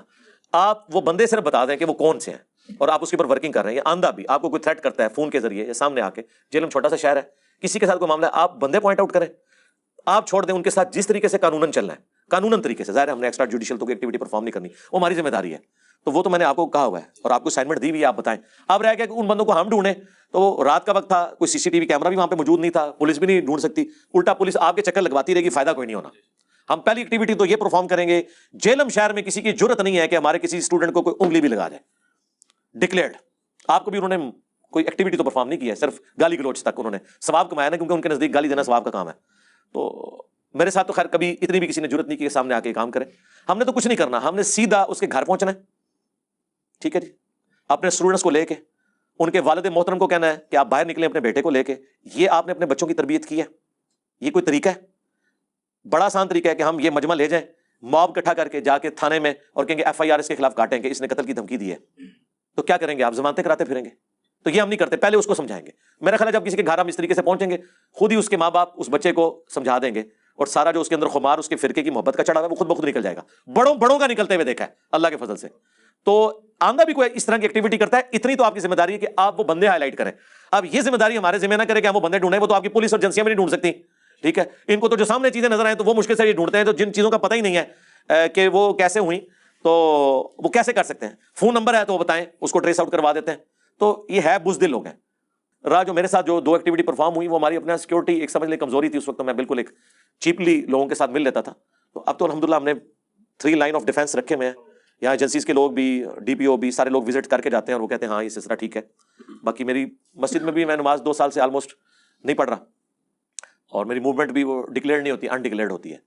تو سب سے زیادہ تو میں ونریبل ہوں اس حوالے سے, ٹھیک ہے. اور مجھے پتا ہے جو لوگ کیمرے پہ آتے ہیں وہ ونریبل ہوتے ہیں, جس طرح ہمارے بلال بھائی ہیں, شاہد بھائی ہیں. ان کو میں نے کہا ہے کہ آپ مسجدیں بدل کے نماز پڑھیں, یا ان مسجدوں میں پڑھیں جو لوگ آپ کو جانتے ہیں. وہ کوئی ایسی ایکٹیویٹی پرفارم نہیں کریں گے, ظاہر ہے وہ صرف علمی اختلاف رکھیں گے. اور ماسک یوز کریں, ویسے ہی آج کل ماسک یوز ہوتا ہے, کوئی ضرورت ہی نہیں ہے کسی کے ساتھ اس معاملے میں. اور کوئی آ بھی جاتا ہے اس سے اخلاق کے ساتھ پیش آئے. وہ آ کے اگر وہ لبیک یا رسول اللہ کے نعرے لگا رہے ہیں تو آپ ان سے اونچی آواز میں لبیک یا رسول اللہ لگائیں, ہاں بالکل لگائیں. اور بلکہ آپ لبیک یا رسول اللہ کے ساتھ لا الہ الا اللہ محمد رسول اللہ حق ہے یہ لگائیں, اور ساتھ کہیں کہ چشتی رسول اللہ اور اشرف تھانوی رسول اللہ باطل ہیں. کون سا عاشق رسول ہے جو اس کے اوپر وہ سیکھ پاؤ کہ آپ سے لڑے گا؟ سارے کہیں گے صحیح پہ کہندا ہے. ادھی گل تو وہ بھی منن گے کہ تھانوی رسول اللہ غلط ہے, اور اگر تھانوی پارٹی دے ہوئے تو وہ منن گے چشتی رسول اللہ غلط ہے, ٹھیک ہے نا. یہ بھاگ جائیں گے دم دبا کے, آپ دیکھیں. تو ہمارا کام یہ ہے کہ علمی طریقے سے چیزوں کو ہائی لائٹ کریں. آپ بھی تھوڑا علماء کے بارے میں کوشش کریں کہ ایسی لینگویج, اب پبلک خود دیکھ رہی ہے کہ ایک عالم فون سے بھاگ گیا, تو آپ کو جملہ بولنے کی ضرورت نہیں, وہ ناس گیا جائے, وہ بھاگ گیا جائے. آپ وہ بھاگتا ہے تو آپ اس کے کہیں کہ دیکھیں علمی دلائل کے مقابلے پہ آپ یہ جواب نہیں دے رہے. اس کے بجائے آپ جب کہیں گے نا ناس گیا جائے, وہ کہیں گے عالم دین دی توہین کر نہیں, وہ تو ٹھیک ہے. اور اس کا ترجمہ بھی بول دیا کریں. لوگ اتنے بیوقوف ہیں کہ لوگوں کو بعض کا ترجمہ نہیں آتا. نیوٹرل کا لفظ تو اب یعنی ایک مارکیٹ میں آیا نا عمران خان صاحب کی وجہ سے. میں نے 2011 میں نیوٹرل ورڈ استعمال کیا تھا پہلی دفعہ, حسینیت اور زیدیت کا تحقیقی جائزہ. 10 دسمبر 2011 کو جو میرا لیکچر تھا جس کے بعد سارا فساد کھڑا ہوا, جب میں نے ذاکر نائک کو جواب دیا, ان کی جو علمی خدمات ہیں وہ اپنی جگہ, اس میں نے ایک جملہ بولا تھا کہ اکثر صحابہ نیوٹرل ہو گئے تھے کربلا کے موقع پر اور بعض صفین کے موقع پر, کہ انہوں نے دونوں پارٹیوں میں سے کسی کا ساتھ نہیں دیا, حالانکہ انہیں حق کا ساتھ دینا چاہیے تھا. کئی لوگوں نے اس وقت ہنگامہ کھڑا کر دیا سوشل میڈیا پہ کہ اس نے صحابہ کرام کو کہہ دیا کہ وہ پاگل ہو گئے. اب ان جاہلوں کو پتہ نہیں کہ نیوٹرل کا مطلب کیا ہے, کیونکہ بعض اوقات پنجابی میں بھی یہ ورڈ نا تو کسی کو لوگوں کو انگریزی تو غلط العام ہوئی ہوئی ہے نا, نیوٹرل مینٹل کو بھی کہتے ہیں, وہ سمجھے کہ مینٹل کے ایکویلنٹ ہے نیوٹرل, وہ مینٹل ہوتا ہے لفظ. نیوٹرل لفظ انہوں نے کہا انہوں نے انگریزی نہیں آتی تھی, اللہ بندوں دیکھ لو نیوٹرل مطلب ہوتا ہے غیر جانبدار ہو گئے. جب لوگوں کا علمی لیول یہ ہے کہ ان کو انگریزی کے الفاظ کا اردو ترجمہ نہیں آتا, وہ تو کچھ بھی ایکٹیویٹی پرفارم کر لیں گے. تو لہٰذا بعض اوقات جب آپ اس طرح کا چیز بولیں تو اس کا عربی میں یا اردو میں ترجمہ کر دیا کریں وما علینا الا البلاغ. ویسے اس کا دا ڈیمیج ہیز بین ڈن کا جو ترجمہ عربی میں بنے گا وہ قرآن کی وہ آیت ہے وقل جاء الحق وزهق الباطل ان الباطل کان زهوقا. The damage has been done the, ان کو کہا کریں یہ جو آیت ہے نا قرآن کی اس کا ترجمہ ہے کہ دا ڈیمیج ہیز بین ڈن, کیونکہ حق آیا اور باطل مٹ گیا, اور باطل ہے ہی مٹنے کے لیے, ٹھیک ہے. اس سارے کو جمع کریں تو اس کا ٹائٹل کیا ہے, دا ڈیمیج ہیز بین ڈن, ٹھیک ہے نا, ٹھیک ہے نا. اور اس کے ساتھ ہو گیا, یہ تاکید کے لیے ہے عربی میں بھی, انا نحن نزلنا, یہ 3 دفعہ اللہ نے تاکید کی ہے. بے شک, انا بے شک, نحن ہم نے, نزلنا ہم ہی نے نازل کیا, یہ اس میں ایک زور پیدا کرنے کے لیے. تو ہمارے مال بھائی نے بھی نا ڈیمیج ہیز بین ڈن ہو گیا, حالانکہ ہو گیا اس میں موجود ہے لیکن وہ ہو گیا وہ 2 بار ہو گیا ہے, ٹھیک ہے. ویسے اردو لنگوسٹک میں نا اس کو ایپ سمجھا جاتا ہے ماہ رمضان کے مہینے کے روزے, وہ کہا جاتا ہے نہیں آپ کہیں رمضان کے مہینے کے روزے یا ماہ رمضان کے روزے, ٹھیک ہے. تو لیکن یہ بھی ایک طریقہ ہے, ہو گیا ہاں یہ بھی ہے, the damage has been done, ہو گیا, ٹھیک ہے نا جی, اے ہو گیا دی تاکید ہے. عماد بھائی خوش ہیں ہم؟ کوئی سوال آندہ بھی کوئی مسئلہ ہو یوٹیوب پر تشریف لانے سے پہلے آپ اکیڈمی میں تشریف لے آیا کریں, ٹھیک ہے, کیونکہ پھر ہمارے اسٹوڈنٹس خام خواہ جو ہے نا وہ پھر بعض اوقات بعض لوگ گالی گلوچ پہ بھی اتر آتے ہیں, یہ بھی غلط ہے. لیکن جو لوگ اکیڈمی تک اپروچ رکھتے ہیں تو وہ جو میرے تک اپروچ رکھتے ہیں, مولویوں کا داخلہ یہاں پہ منع ہے نا, عام آدمی کا تو نہیں ہے. آئیں آپ آ کے بات کر لیں, ہم سے لیکچر مانگ لیں, ہم سے ویڈیو مانگ لیں, کوئی دلیل مانگ لیں, کوئی آیت ہے. آپ تو کہتے ہیں کوئی آیت ہے مولانا, کوئی حدیث ہے. یہ جو آپ جتنے دیوبندیوں اور اہل حدیثوں کو اور بریلویوں کو فون کر کے پوچھتے ہیں, آپ ہمارے سامنے ڈائریکٹ بیٹھ کے وہی باتیں پوچھ رہے ہیں, تو ہم نے آپ کو جواب ویڈیو میں ریکارڈ کروا دیا الحمدللہ. آپ ہم سے کوئی آیت حدیث پوچھیں تو ہم بتا رہے ہیں, ٹھیک ہے. یہ لوگ تو نہیں بتا سکے, آپ سامنے بھی چلے جائیں تب بھی نہیں بتا سکیں گے. کس کے پاس کوئی آیت حدیث ہے کہ قبروں سے فیض لینے کے قائل ہیں؟ کس طریقے نہ لگو گے, قبریں کو فیض کیڑا لیا جاتا ہے. قبروں سے فیض کا طریقہ تو یہ ہے کہ قبر کے اوپر مجاور بان کے بیٹھ جائیں اور چندے اکٹھے کریں, یہ جائز طریقے سے فیض ہے ان کا. مزارات کے اوپر یہ کبائی کہتے ہیں نا, باقی قبر والے سے مانگنا تو نہیں ہے نا. جائز کوئی ہو سکتا ہے کسی لیول پہ, تو یہی ہے کہ قبر بنائیں اور بزرگوں کے نام پہ چندے کھائیں. دیوبندی تو اسی کو جائز کہہ سکتے ہیں نا, قبر سے مانگنے کو اگر جائز کہیں گے تو وہ بریلوی ان کے ٹین بجانا شروع کر دیں گے, ٹھیک ہے. حالانکہ ہے یہ بھی یہی کچھ ہے, وہ میں نے جتنے واقعات نقل کیے ہیں کہ ان کے بابے بھی قبروں سے مانگتے تھے, ٹھیک ہے, اس لیے ان کو غصہ بھی آتا ہے. شاہ جی آپ کا تو کوئی سوال نہیں ہے نا, امید ہے انشاءاللہ بنائے ہوئے ہیں. شاہ جی آپ نے کوئی ایسے سوال تھے نہیں جڑے پہلے تسی کیتے ہون اور میں بول چکے ہوں؟ اس میں جدت ہی ہے. اے جڑا کالر مائک اوتھے ڈائریکٹ لا دیو انہاں نوں, نال ہی کنٹینیو کرنے اسی تہاڈے نال. انہوں دوئے نوں تے ایک, اور جس طرح عمران خان صاحب کہتے ہیں نا ایک بال سے 2 وکٹیں گرانی ہیں, ٹھیک ہے نا. تسی گل کر لو جڑی کرنی ہے. شاہ جی نوں ذرا کیمرہ مارو جی, شاہ جی نوں کیمرہ مارو جی, تھوڑا جا کیمرہ شاہ جی پیچھے آپ ہی چلے ہیں, اس مارنے کی ضرورت نہیں, مار تو پہلے چکے ہیں. بسم اللہ.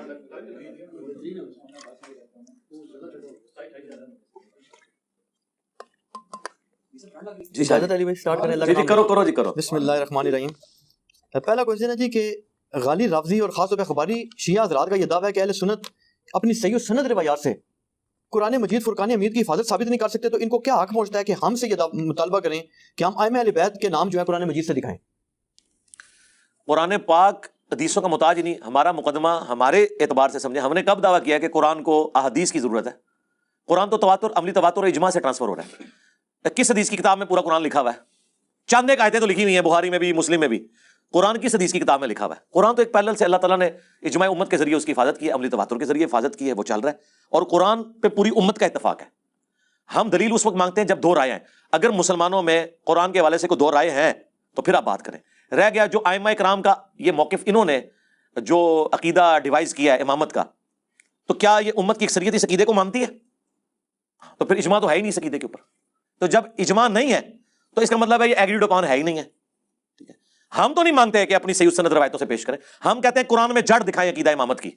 قرآن ختم نبوت میں بالکل کلیئر ہے اور احادیث بالکل کلیئر ہیں, ان کی اپنی حدیثیں بھی کلیئر ہیں. ہم تو حدیثوں کی طرف آتے نہیں, عقیدہ امامت آلموسٹ نبوت کے بعد کا مرتبہ ہے. تو اس کے لیے حدیثیں صحیح الاسناد حدیث چھوڑ دیں, جو مرضی ہو جائے, جب تک قرآن میں اس کی جڑ نہیں موجود ہوگی ہم کسی روایت کو بھی نہیں مانیں گے اس کے حق میں. ہم کہتے ہیں قرآن سے ثابت کریں عقیدہ امامت. اور یہ جو الزام عائد کرتے ہیں کہ اہل سنت ہمارے پہ چڑھائی کرتے ہیں, جبکہ اہل سنت کی روایات ایسی صحیح سنت موجود ہیں کہ نعوذ باللہ استغفر اللہ, اس میں نقصان ہے, قرآن پاک کا نقصان ہوا ہے نعوذ باللہ جمع سے قبل. یہ جو غالی رافضی اعتراض کرتے ہیں, اگر وہ اعتراض ہماری کتابوں سے کر رہے ہیں پھر روایت ہماری کتاب سے پوری پیش کریں. وہ منطقی انجام تک پہنچی ہوئی ہیں چیزیں. مثلاً یہ پیش کرتے ہیں صحیح بخاری سے کہ جب حضرت ابوبکر کے دور میں زید ابن ثابت کی ڈیوٹی لگائی گئی جنگ یمامہ کے بعد, تو قرآن کی ایک آیت ان کو نہیں مل رہی تھی, تو حضرت خزیمہ بنت ثابت انصاری کے پاس وہ ریٹن فارم میں ملی. اس ایک کی گواہی 2 کے برابر لی گئی, کیونکہ نبی اسلام نے ان کے بارے میں فرمایا ہوا تھا کہ اس اکیلے کی گواہی بھی 2 کے برابر لینی ہے. یہ حضور کا معجزہ حضور کی وفات کے بعد ظاہر ہوا. وہ کہتے ہیں دیکھیں گھمی ہوئی تھی. اللہ کے بندو, گھمی ہوئی چیز وہ ہوتی ہے جو لوگوں کو معلوم ہوتی ہے کہ گھمی ہوئی ہے. اگر ایک چیز گھم گئی تھی تو صحابہ اسے تلاش کیوں کر رہے تھے اگر ان کو نہیں پتا تھا کہ یہ آیت موجود ہے؟ اپنی عقل نہیں. اگر میں کہوں کہ قرآن میں سورہ یاسین کی ایک آیت ہے جو گم گئی ہے, تو آپ مجھ سے پوچھیں گے کون سی والی آیت؟ میں کہوں گا یہ آیت, تو اس کا مطلب ہے گھمی تو نہیں, وہ ہے. ٹھیک ہے, سمجھ رہے ہیں میری بات؟ سمجھ رہے ہیں نا؟ ہاں یہ والا ہے, سمجھ رہے ہیں نا؟ ہاں یہ والا ہے, نہیں یہ وہ والا ہے, نہیں یہ بات نہیں ہے وہ جو آپ سمجھ رہے ہیں. ٹھیک ہے, وہ جو منا بھائی نے کہا نہیں, وہ بیسیکلی رسول اللہ کے نوٹس تلاش کر رہے تھے کہ نبی علیہ السلام نے جو وحی میں لکھوائی تھی نا وہ آیات, حضور کی لکھوائی بھی کہیں سے مل جائیں. صحابہ کو تو زبانی یاد تھی اور وہ آیتیں پڑھتے تھے کہ یہ آیت ہمیں حضور نے سکھائی ہے سورۃ الاحزاب کے اندر, یا ایک روایت میں ہے سورہ التوبہ کی آخری 2 آیات, لقد جاءکم رسول من انفسکم. صحابہ کہتے تھے حضور نے قرآن کے طور پہ ہمیں سکھائی ہے, ہم نے زبانی صرف جنگ یمامہ والے حافظ تو نہیں تھے نا. حضرت علی حافظ قرآن نہیں تھے, حضرت ابو بکر حافظ قرآن تھے, انہوں نے قرآن, ابن مسعود موجود تھے, باقی تو جنہوں نے 70 صورتیں بخاری مسلم میں حضور کے پیچھے نماز میں یاد کی ہوئی تھی, ٹھیک ہے, یہ لوگ موجود تھے. انہیں یہ پتا تھا کہ حضور نے قرآن کے طور پہ ہمیں زبانی یاد کروائی ہوئی ہے. یہ تو اسی طریقے سے ہے کہ ایک وہ شخص جسے نہ پتا ہو کہ یہ آیت کہاں لکھی ہے, مجھے آ کے بتائے کہ بتاؤ قرآن میں کہاں لکھی ہے, میں نے تو بہت ڈھونڈی, آیت نہیں ملی. تو میں اس سے پوچھوں گا کہ آیت کیوں ڈھونڈی, وہ کہے گا میرے علم میں ہے کہ یہ آیت, مجھے پتا ہے کہ ایک آیت ہے قرآن کی ایسی, تو میں اسے بتا دوں گا کہ فلاں صورت میں فلاں جگہ. میں ایک دفعہ اہل حدیث کی مسجد میں گیا, 2 علماء فجر سے لے کے زور تک ایک آیت تلاش کر رہے تھے علماء. میں انٹر ہوا تو مجھے کہنے لگے جی صبح سے بیٹھے ہوئے ہیں ہم کتاب لکھ رہے ہیں, یہ آیت نہیں مل رہی. آیت میں پڑھی, میں نے کہا سورۃ المائدہ میں یہ آیت کھولیں. شکر ہے انجینئر صاحب, اب میری تو فیلڈ ہے, میرا یہ دعویٰ ہے اللہ کے فضل سے جتنی بھی آیات کرٹیکل ہیں, حافظ قرآن نہیں وہ ڈھونڈ سکے گا, میں فوراً آپ کو بتا دوں گا, حالانکہ میں حافظ نہیں ہوں, لیکن میں نے اس میں زندگی لگائی ہے, مجھے پتا ہوتا ہے یہ اس طرح کی جگہ ہے, اس جگہ آیت موجود ہے. حافظ قرآن کو بھی نہیں ملتی. ڈاکٹر اسرار صاحب حافظ قرآن نہیں تھے, لیکن کس نے کراس ریفرنسز وہ کوٹ کرتے تھے, کیونکہ انہوں نے اس فیلڈ میں مار کھائی ہوئی تھی. تو وہ اب یہ نہیں کہ ان کو صبح سے نہیں ملی تو گم گئی ہے, گمی نہیں, بیچ میں موجود تھی انہیں. تو وہ آیت ریٹن میں حضور کا ریکارڈ نہیں مل رہا تھا جو آپ نے لکھوایا تھا, کیونکہ حضرت بکر نے یہ پابندی لگائی تھی کہ صرف صحابہ کے یا میری کرائمنگ کے اوپر نہیں جانا, بلکہ حضور کے اپنے نوٹس جمع کروانے ہیں جو آپ نے اپنے سامنے لکھوائے تھے. یہ تھا, تو گھما تو کچھ بھی نہیں ہے. کون کہتا ہے گم گیا؟ اسی روایت کو پورا پڑھیں نا. آپ منکرین حدیث مسلم سے حدیث لے کے آتے ہیں کہ نبی الاسلام نے فرمایا کہ تم نے قرآن کے سوا جو کچھ لکھا ہے میری طرف سے اس کو مٹا دو. تو کہتے ہیں دیکھیں حدیث لکھنے کی ممانعت ہے. حدیث لکھنے کی ممانعت ہمیں حدیث سے دکھا رہے ہیں. آپ بھی اپنی عقل استعمال کریں کہ تم تو مسلم شریف کو مانتے ہی نہیں ہو, تو اس سے ہمیں یہ روایت کیوں پیش کر رہے ہو؟ اور اگر ہمیں پیش کرو گے تو ہم بخاری مسلم سے تمہیں حدیث لکھوانے والی حدیثیں بھی بتائیں گے, اس سے پھر بھاگنا نہیں ہے. اور اس کا جواب ہم بخاری مسلم سے تمہیں دیں گے کہ جب کثرت سے قرآن نازل ہو رہا تھا, صحابہ کرام حضور کی ہر بات لکھا کرتے تھے, تو حضور علیہ السلام نے شروع میں پابندی لگانے کی, جس طرح گورنمنٹ بھی بعض اوقات دفعہ 144 نافذ کر دیتی ہے نا, کہ ابھی کریٹیکل سچویشن ہے, کوئی بندہ کوئی پبلک گیدرنگ پارٹ سے زیادہ نہیں کرے گا, پھر وہ کھول دی جاتی ہے. نبی الاسلام دیکھا ہر بندہ آگے نوٹس بنایا جا رہا ہے, میں کوئی نہیں لکھے گا, اور اگر کسی نے لکھا ہے مٹاؤ انہوں, کیونکہ تسی آیت اور حدیث مکس کر دو گے. لکھو اس سے جس کو میں نوٹس لکھوا رہا ہوں. ایک بندہ سامنے بیٹھ کے نوٹس لکھ رہا ہے, وہ تو حضور کی ہر بات کو قرآن سمجھ کے لکھ رہا ہے. حضور رسپانسبل اس کاتب وحی کے ہیں جس کو آپ کہہ رہے ہیں کہ لکھ یہ قرآن ہے, اور باقیوں نے خود نوٹس بنائے, حضور کہتے ہیں چھوڑ دو یار, جس ہم یہاں کہتے ہیں یار ڈیلیٹ کر دو یہ کلپ بیچ میں سے, بیچ میں اس نے بندے نے بیچ میں ایک پاک چھوڑ دیا, یہ نہ ہو کہ یہ ویڈیو کا حصہ مان جائے. یہ کام نہیں کرنا. لہٰذا آپ نے ہم سے ہی پوچھنا ہے نا, ہمارا مقدمہ ہمارے خلاف جب آپ پیش کریں گے تو سرکار اس کا جواب بھی تو ہم سے لینا ہے نا. آپ کی مرضی کا جواب تو نہیں ہم نے ماننا, ہم اسی سے دکھائیں گے. امام بخاری نے باقاعدہ کتاب العلم میں ہیڈنگ مان دیا ہے کہ حدیث لکھوانے کا بیان, اس میں حضرت ابو ہریرہ کا قول لے کے ہیں. وہ کہتے ہیں کہ مجھ سے زیادہ حدیثیں عبداللہ بن عمر بن عاص کو آتی ہیں, کیونکہ میں حدیثیں زبانی یاد رکھتا ہوں اور وہ لکھ لیتے ہیں. یہ صحیح بخاری میں ہے. اور پھر اسی کا ایک طریق, اسی کو سپورٹیو طریق ابو داؤد اور مسند احمد میں ہے. یہی عبداللہ بن عمر بن عاص کہتے ہیں میں حضور کی ساری باتیں لکھا کرتا تھا صلی اللہ علیہ وسلم. کچھ صحابہ نے کہا کہ بعض اوقات حضور غصے میں بھی ہوتے ہیں تو تم نہ لکھا کرو, تو میں نے لکھنا چھوڑ دیا. تو کچھ دن بعد حضور نے کہا تم لکھ کیوں نہیں رہے؟ کہ یا رسول اللہ کچھ لوگوں نے کہا تھا آپ بھی انسان ہی ہیں, تو آپ نے اپنی زبان پکڑ کے فرمایا کہ اس زبان سے حق کے سوا کچھ نہیں نکلتا, تم لکھو. تو انہوں نے پھر لکھنا شروع کر دیا. تو ہم حدیثوں سے بھی جواب دیں گے کہ کہاں حضور نے منع کیا, کہاں حضور نے لکھوایا صلی اللہ علیہ وسلم. جس طرح میں یہاں کوئی بات کرتا ہوں کسی معاملے میں, تو ظاہر ہے کہ وہ کسی کانٹیکسٹ میں بات ہو رہی ہوتی ہے نا. آپ میری بات کو میری باتوں کی روشنی میں سمجھیں گے نا. یہ تو نہیں کریں گے کہ آپ نے جی ایک ویڈیو میں یہ کہہ دیا تھا, آپ نے تو ایک دن یہ کہا تھا, دوسرے دن یہ کہہ دیا, تو میں آپ کو بتاؤں گا اس دن میں نے یہ اس لیے کہا تھا. یعنی اب فرحان بھائی مجھے کہہ رہے ہیں جناب انہوں نے ایک بات میری پکڑ لی ہے کہ جی وہ جمعے والے دن ہم نے ایک پروگرام کیا, وہ ہم نے 1:30 سے پہلے ختم کر دیا, اور لوگ جمعہ بھی جا کے کہتے ہیں اس کا مطلب ہے ہر اتوار کو 1:30 بجے ختم ہو سکتا ہے. علی بھائی آپ ہی لمبا کرتے ہیں. وہ میں کہا یار یہ آپ نے تو نہیں ڈیسائیڈ کرنا, وہ تو ہم نے جب 1:30 بجے کیا تو بھائی وہ 10:30 شروع بھی کر لیا تھا. یہاں تو ریل کار 10 بجے پہنچ رہی ہوتی ہے, لوگوں کو ناشتہ کرانا ہوتا ہے, 11 سے پہلے لوگ ریڈی نہیں ہوتے. پہلے ہم اس لیے بلاتے ہیں کہ ناشتہ کریں, سکون سے فریش ہوں, واش روم یوز کریں, تب میں 11 بجے 11:15 شروع کروں. وہ جمعے والے دن ہم نے پہلے دن سے پیٹ سیابہ ڈال دیا تھا کہ بھائی 1:30 بجے ہم نے ختم کرنا ہے, لہٰذا 10 بجے پہنچنا بھائی, ٹھیک ہے. تو ہم نے وہ اس کو وائنڈ اپ کر لیا آلموسٹ. میں نے تو میرے 1:15 بجے اس کو تصویروں سے بھی, بلکہ 1:45 ختم کر کے 1:20 تک تصویروں سے بھی فارغ کر کے نکال دیا. تو وہ ایک اسپیشل کیس تھا. اب اس کو کوٹ کر کے کوئی ہر اتوار کو میڑا تو نہیں مار سکتا کہ وہ جمعہ پروگرام ہی تسی کیتا سی دیکھ لو. اس طرح آپ ہمارا مقدمہ ہم سے سمجھیں گے. یہ پک اینڈ چوز کرتے ہیں, دھوکہ دیتے ہیں, آدھی باتیں پیش کرتے ہیں, پوری بات بتاتے ہی نہیں کہ اندر کیا لکھی ہوئی ہے, اور پھر اس کے اوپر اور جی بخاری میں لکھا حضور نے کھڑے ہو کے پیشاب کیا, تو بخاری کو نہیں مانتے ہم. کیوں نہیں؟ ابھی کھڑے ہو کے پیشاب کرنے کی سے تو چھینٹیں پڑیں گی, اور چھینٹیں والے پہ تو عذاب ہے. کس آیت میں لکھا ہوا ہے؟ یعنی بخاری میں لکھا ہوا ہے کہ وہ 2 لوگوں کو عذاب دیا جا رہا تھا, ایک پیشاب کے چھینٹوں سے نہیں بچتا تھا. یہ تو بخاری میں لکھا ہوا ہے نا. قرآن سے دکھاؤ نا. پہلے پیشاب کہ ان چھینٹوں کے اوپر عذاب کی بشارت قرآن سے دکھاؤ. بخاری سے دکھا رہے ہو, پھر بخاری سے ہی سمجھو. ہاں کہ نبی علیہ السلام نے ایک کوڑے کے ڈھیر پہ کھڑے ہو کے, بلند جگہ سے کھڑے ہو کے پیشاب کیا. یہ نبی علیہ السلام نے مردوں کے لیے ایک اتنی بڑی آسانی دے دی ہے کہ مرد کھڑے ہو کے پیشاب کر سکتا ہے جب یہ یقین ہو کے چھینٹے نہیں کپڑوں پہ پڑیں. مقصد بیٹھ کے پیشاب کروانا نہیں ہے, مقصد پیشاب کے چھینٹوں سے بچنا ہے. آپ بیٹھ کے اگر ایسی جگہ پہ پیشاب کر رہے ہیں جہاں پہ پتھریلی زمین ہے اور پیشاب کے چھینٹے اڑیں گے, وہاں پہ بیٹھ کے پیشاب کرنا بھی منع ہے. وہاں تو پھر کھڑے ہو کے کسی جگہ پہ پیشاب کرنا چاہیے کہ چھینٹے آپ تک پہنچے نا, کیونکہ کھڑے ہونے میں آپ کا جسم زیادہ دور ہو جاتا ہے. تو مقصد کیا ہے؟ مقصد مسواک کرنا نہیں ہے, دانت صاف کرنا ہے. ہاں اچھا علی بھائی, اگلا جو کوشچن ہے یہ بڑا عجیب سا کوشچن ہے, کیونکہ یہ غالباً ہو سکتا ہے پہلے ریکارڈنگ میں کبھی بھی نہ آیا ہو. یہ آج کے دن کی مناسبت سے بھی دلچسپ سوال ہے, ریلیٹڈ ہے. اگرچہ آج حضرت عمر رضی اللہ عنہ کا آپ کی تحقیق کے مطابق تو یوم شہادت نہیں ہے, لیکن بہرحال منایا تو جاتا ہے. تو اس کے حوالے سے یہ سوال ہے کہ انٹرنیٹ پر دیکھا ہے تو جو یہ جو غالی رافضی ٹائپ حضرات ہیں, ان کی طرف سے ایک بڑا عجیب و غریب اعتراض آیا ہے. یہ کہتے ہیں جی کہ یہ جو اہل سنت نے حضرت عمر رضی اللہ عنہ کا جو قاتل ہے نا, جس نے کو شہید کیا, اس کا نام ہی ایسا رکھا ہوا ہے کہ ابو لولو فیروز مجوسی. کہتے ہیں جی ایسا لگتا ہے کہ اس کا وہ جیسے اس کے نام کا پارٹ مجوسی ہے. تو یہ کہتے ہیں جی کہ ہمارا ان سے یہ عقلی اعتراض ہے کہ مجوسی بندے کا پہلے تو مدینہ میں کام کوئی نہیں, دوسرا وہ مسجد نبی میں پہلی صف میں کر کے آ رہا ہے, اور بعد میں دوسرا اعتراض انہوں نے یہ کیا کہ جو تاریخی حوالے انہوں نے بے شمار پیش کی ہے کہ جو پاکستانی عالمی ہیں انہوں نے حوالے پیش کیے. انہوں نے کہا جی کہ یہ جو ہے نا, یہ بعد میں ان کی جو ایک بیٹی بھی تھی 6 سالہ, وہ بھی مسلمان تھی, تو وہ 6 سال کی بچی مسلمان کیسے تھی, پھر اس کو بھی قتل کر دیا, پھر رمضان باقی اسٹوریوں کو نہیں ہم مانتے, جتنی بات ہے ہم اس کو ڈیفینڈ کرتے ہیں. صحیح بخاری میں حضرت عمر کی شہادت کا جو واقعہ ہے 3700 نمبر حدیث تفصیلی ہے. اس میں جب حضرت عمر کو زخم لگا تو انہوں نے پہلا سوال یہ کیا کہ یہ میرے پہ حملہ کرنے والا مسلمان ہے یا کافر. تو بتایا گیا مجوسی غلام ہے, کافر ہے. تو انہوں نے اللہ کا شکر ادا کیا کہ میری وجہ سے کوئی مسلمان جہنم میں نہیں جائے گا, کیونکہ ایک مسلمان کا دوسرے کو قتل کرنا جہنم میں لے جانے والا عمل ہے. تو یہ بخاری کے اندر ہی موجود ہے کہ وہ مجوسی تھا. یہ اہل سنت نے خود سے نہیں گھڑا, یہ صحیح بخاری کے اندر موجود ہے. کیونکہ آپ بخاری سے قتل کا واقعہ بتا رہے ہیں تو بخاری میں یہ موجود ہے کہ مجوسی تھا. دوسرا آپ کا یہ سوال کہ مدینے میں غلام کیا کر رہے ہیں, تو اسی کے اوپر ہی تو حضرت عمر نے کہا تھا کہ میں نے منع کیا تھا کہ ان مجوسی غلاموں کو مدینے میں نہ لاؤ. اور آپ کو پتا ہے اس کے بعد پھر ان کو یہاں سے نکالا گیا جو کافر تھے, کیونکہ حضرت عمر کو خدشہ تھا کہ یہ پرشین امپائر کے گرنے کا بدلہ مجھ سے لیں گے. ظاہر ہے ان کے دلوں میں غم تھا. تو غلام آئے ہوئے تھے نا, غلام کے لیے مسلمان ہونا شرط نہیں ہے. ہم کوئی غلام ہیں, ہاں, غلام کے لیے مسلمان ہونا شرط نہیں ہے. کافر بھی غلام تھے مسلمانوں کے. یہ وہ ہوتے تھے جو جنگوں کے دوران قیدی بنائے جاتے تھے, مسلمان انہیں غلام بناتے تھے, اور ان کی عورتیں جو جنگ لڑنے آتی تھیں وہ مسلمانوں کی لونڈیاں ہوتی تھیں جو جنگ لڑنے آتی تھی, جو پیچھے علاقوں میں تھی وہ نہیں. ایک الگ سے ایک ٹاپک ہے, الجہاد فی الاسلام, مولانا مودودی کی کتاب پڑھ لیں. تو وہ غلام جب مسلمان لے کے آتے تھے تو ان کو زبردستی کلمہ نہیں پڑھاتے تھے, خود اخلاق سے متاثر ہو جائیں الگ بات ہے. وہ کافر ہی ہوتے تھے تو مدینے میں تھے, اس کے بعد پھر نکالے گئے اس واقعے کے بعد. اچھا, اب آپ نے جو یہ بات کی کہ ہاں مسجد میں نماز پڑھتا, مجھے بتائیں کوئی سی سی ٹی وی کیمرہ ہے مسجد کے اندر؟ فجر کا وقت ہے, مسجد میں کوئی نہیں لگی ہوئی, لائٹنگ بھی نہیں ہے. آج کے زمانے میں بھی آپ کسی گاؤں کی مسجد میں جہاں لائٹیں نہ ہو, آپ اس کو چھوڑ دیں کوئی جانور بھی مسجد میں لے جائیں تو پتہ نہیں چلے گا جب تک کہ کسی کو نظر نہ آ جائے.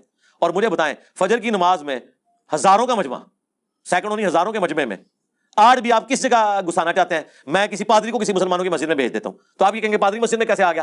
چھوڑ دیں. پچھلے دنوں یہ مجھے واسق بھائی نے بتایا, ایک اسرائیل کا صحافی سعودیہ میں مکے سے ہو کے چلا گیا, باہر جا کے انہوں نے دسیا کتنے قادیانی ہیں جو اپنے نام بدل کے اس ماڈرن دور میں حج اور عمرہ کر کے آ گئے. تو آپ کہیں گے یہ کیسے ہو سکتا ہے کہ قادیانی وہاں پہنچ گیا؟ قادیانی تو غیر مسلم ہے, غیر مسلم کا داخلہ وہاں پہ منع ہے. بھائی وہ دھوکے سے گیا ہے نا, اور اس ماڈرن دور میں اگر دھوکے سے مسجد میں کوئی جا سکتا ہے تو اس زمانے میں تو آپ جو مرضی کروا لیں مسجد کے اندر. یہ تو نہیں تھا کہ مسجد میں چیکنگ ہوتی تھی, پہلے بوتھی دیکھی جاتی تھی, ہوں تو اندر جا. آج نہیں دیکھی جاتی. مجھے بتائیں آج کے اس دور میں کیا آپ کسی غیر مسلم کو, جس کا حلیہ سری سری روی شنکر کتنا خوبصورت ہے, جس نے وہ ذاکر نائک سے مناظرہ کیا, جس نے مناظرہ نہیں دیکھا ہوا, یقین کریں اس کو کسی مزار پہ آپ پگڑی بنا کے بٹھا دیں, لوگ اس کے ہاتھ بھی چومیں گے, ہے ہندو ہے, پتہ ہی نہیں چلے گا.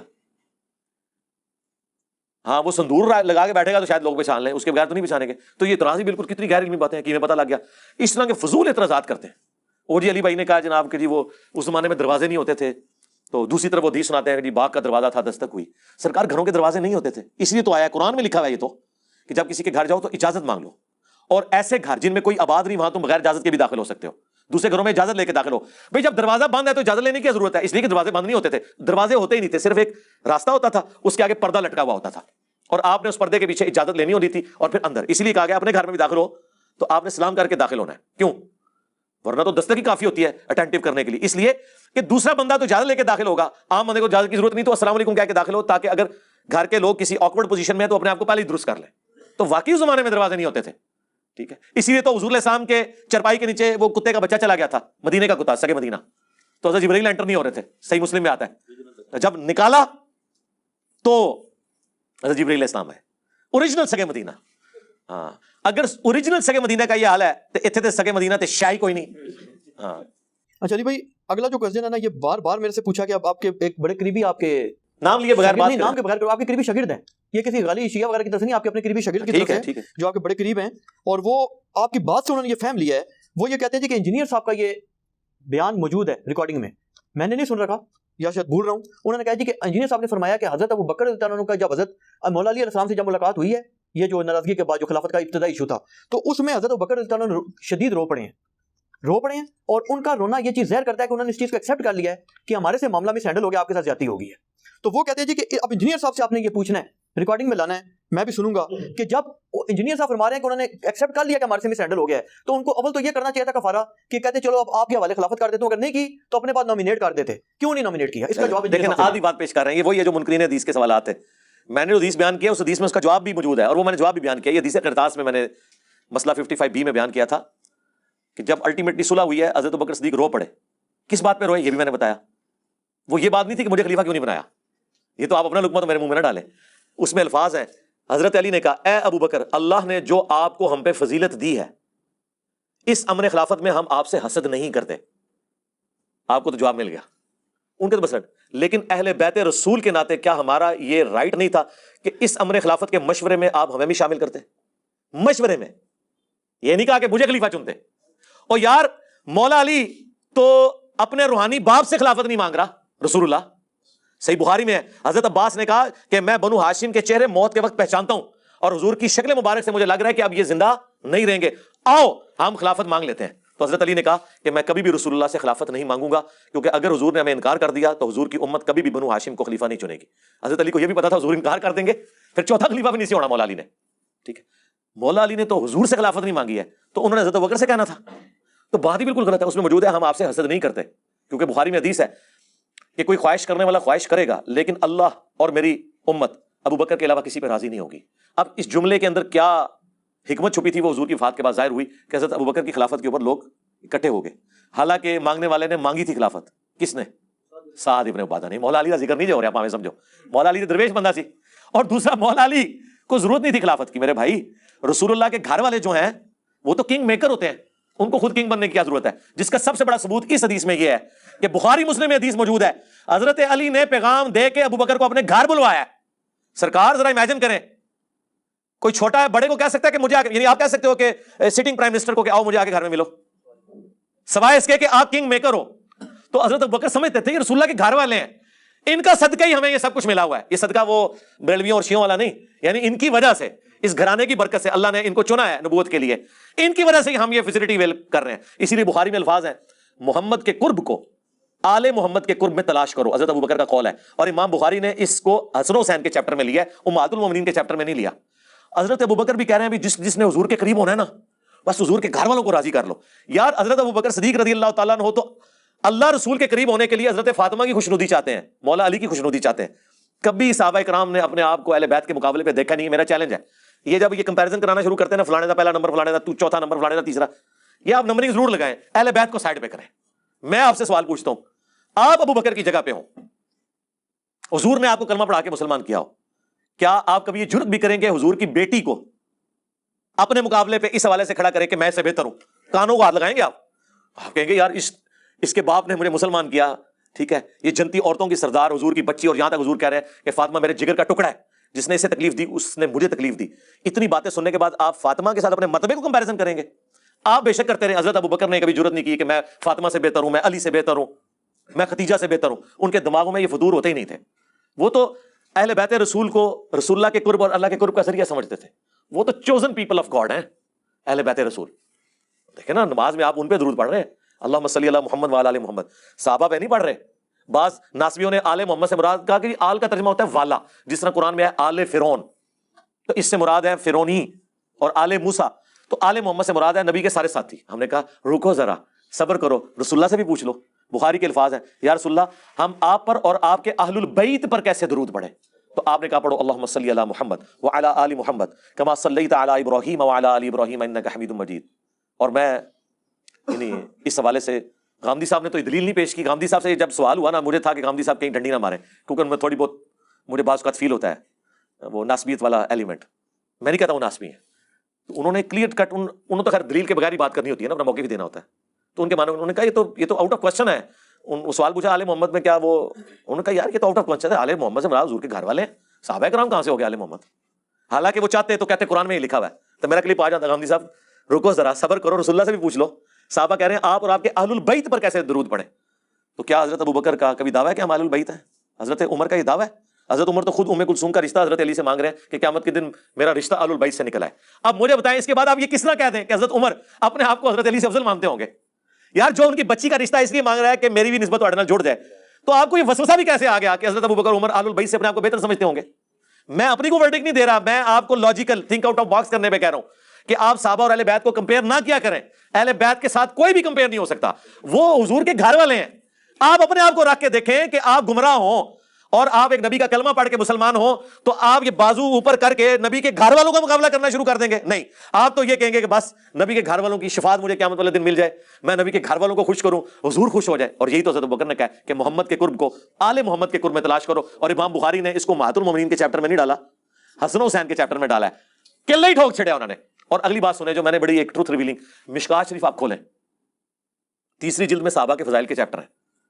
امہات المومنین کا چیپٹر الگ ہے اور اہل بیت کا چیپٹر الگ ہے. اب مشکات والے بزرگ تو انجینئر صاحب کی ویڈیوز نہیں سنتے تھے, یہ تو 800 سال پہلے گزرے, 700. ان سے کوئی پوچھے کہ حضور کی بیویاں اہل بیت ہیں, قرآن میں لکھا ہے, ہم بھی مانتے ہیں. آپ حضور کی بیویوں کو اہل بیت والے چیپٹر میں کیوں نہیں داخل کر رہے ہیں؟ کیوں ان کا چیپٹر الگ کر رہے ہیں امہات المومنین کا؟ کیا وہ اہل بیت نہیں ہے؟ لیکن ان کو بھی پتا تھا یہ معاملہ اتنا سادہ نہیں ہے, کیونکہ حدیث سے جو غدیر خم ہے مسلم کی, اس میں زید ابن ارقم کا قول موجود ہے کہ حضور کی بیویاں اہل بیت ہیں, لیکن حضور کے جو حقیقی اہل بیت ہیں جن پہ صدقہ اور خیرات حرام ہے, وہ حضور کے دودھ کے رشتے کے لوگ ہیں, خون کے رشتے کے لوگ ہیں, آل عقیل, آل جعفر, آل عباس اور آل علی. اور اس سے بڑا جو ان کا, یہ تو پھکی تھی نا, پھکا جو ہے نا وہ بہت بڑا ہے. انہوں نے کہا کہ بیوی کیسے اہل بیت ہو سکتی ہے؟ جب خامد اسے طلاق دے دے تو وہ اپنے گھر والوں کے پاس واپس چلی جاتی ہے. میاں بیوی کا تو رشتہ پرماننٹ ہوتا ہی نہیں ہے, یہ تو اس وقت تک ہے جب تک کہ نکاح جاری ہے. لیکن اولاد کا رشتہ کوئی ختم کر سکتا ہے سوائے اس کے کہ اولاد مرتد ہو جائے, کہ دین چھوڑ دے؟ کوئی نبی اپنی اولاد کو جو مسلمان ہے اہل بیت سے خارج کر سکتا ہے؟ نہیں, وہ تو اس کے جسم کا ٹکڑا ہے. بیوی کو علیحدہ کر دے, یہ علیحدہ بات ہے. حضور نے اپنے کسی بیوی کو طلاق نہیں دی. بہرحال بیوی کا جتنا رشتہ ہے وہ ایک رشتے کی وجہ سے آل البیت ہے, اور جو حضور کی اولاد ہے وہ آپ کے جسم کا حصہ ہے, اس کی وجہ سے اہل بیت ہے. اور حضور کے جو خاندان کے لوگ ہیں بنو ہاشم, ان کو اللہ نے بنو اسماعیل کو چن لیا, جس طرح کہ بنی اسرائیل کو چنا تھا. بنی اسرائیل کو اللہ چنے, وہ قرآن میں موجود, اور بنو اسماعیل کو اللہ چنے, وہ احادیث کے اندر موجود. تو اس میں پریشان ہونے والی کون سی بات ہے؟ بنو ہاشم کو اگر اللہ نے چن لیا, آل عقیل, آل جعفر, آل عباس اور آل علی. اور اس میں تو الفاظ یہاں تک ہیں کہ زید بن ارقم نے کہا کہ حضور کی بیویاں اہل بیت, جب پوچھا گیا نا وہ نہیں ہے, ایک میں تو ہے کہ وہ بھی ہیں, لیکن یہاں دوسری روایت جو مسلم کی اس میں الفاظ ہیں کہ بیوی اہل بیت کیسے ہو سکتی ہے؟ اہل بیت تو وہ ہوں گے جو خون اور دودھ کے رشتے کے لوگ ہیں. اور یہ ٹکڑا کاٹ کے کسی نے طارق جمیل صاحب کو بھیج دیا, انہوں نے کھڑک مجھے فون کھڑکا دیا. پہلے ان کے اسسٹنٹ نے بات کی تو مجھے لگا کوئی گڑبڑ ہے, کیونکہ وہ ڈائریکٹ فون نہیں آیا, کہتے وہ مولانا نے ایک مسئلہ آپ سے ڈسکس کرنا ہے. وہ آپ کا ایک کلپ آیا تھا, میں کہا میری مولانا ڈائریکٹ گل کراؤ, پہلے وہ ڈائریکٹ فون کر دینا, آج کیڑی ایسی گل ہو گئی ہے. وہ میں نے آپ کا کلپ دیکھا, آپ نے کہا اہل بیت جو ہے نا وہ حضور کی بیویاں اہل بیت نہیں ہے. میں نے کہا استغفر اللہ, میرے تو اہل بیت اور انجینئر عدلی مرزا لکھے تو میری درجنوں ویڈیو کھل جائیں گی. آپ کو کس نے کہہ دیا؟ اور میں کہا زید بن ارقم نے کیا ہوا جے کہ یہ اہل بیت یہ نہیں ہے. میں کہا مسلم شریف کھول کے پڑھیں, اس میں یہ لکھا ہوا ہے. ہم اہل بیت مانتے ہیں, لیکن وہ اہل بیت جو اس اعتبار سے ہیں وہ حضور کی بیویاں نہیں, وہ اہل بیت اور ہیں, اور وہ ہیں حضور کے خاندان کے لوگ. کلیئر ہو گیا جی؟ دیکھیں جھوٹ بولتے ہیں نا. اب یہی بات ہے جو میں پیٹتا ہوں اماد الاسلام کے ساتھ, باقی لوگوں کے ساتھ, کہ خدا کے لیے میرا موقع مجھ سے آگے پوچھو نا. اور علی بھائی تھوڑا کلپ دیکھا ہے, اور کلپ میرا نہیں دیکھا ہوتا, ایک مولوی نے کاٹ کے میرے خلاف چڑھایا ہوتا ہے, وہ دیکھا ہوتا ہے. تو میرا کلپ وہ ہوگا جو میرے چینل پہ ہے, اس کے علاوہ کوئی کلپ میرا کلپ نہیں ہوگا, وہ مولوی کا قطع برید شدہ کلپ ہوگا, اس کو میں کوئی آن نہیں کرتا.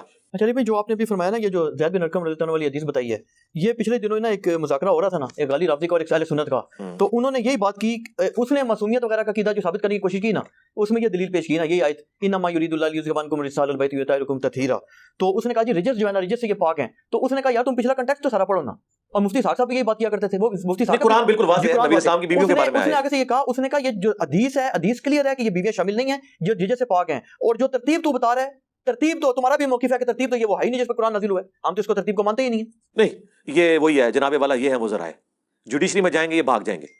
کیا اسنا عشری شیعہ کا یہ عقیدہ ہے, اور جس کو وہ جوڈیشری میں لے آئیں, آپ نے مجھے کسی انڈیویجول کا کال نہیں دکھانا کہ وہ کہیں کہ قرآن اپنی ترتیب سے ہٹا ہوا ہے, اگلے دن کا سورج طلوع نہیں ہوگا میں تکفیر کروں گا ایسے لوگوں کی جو قرآن کی اس ترتیب کو نہ مانے.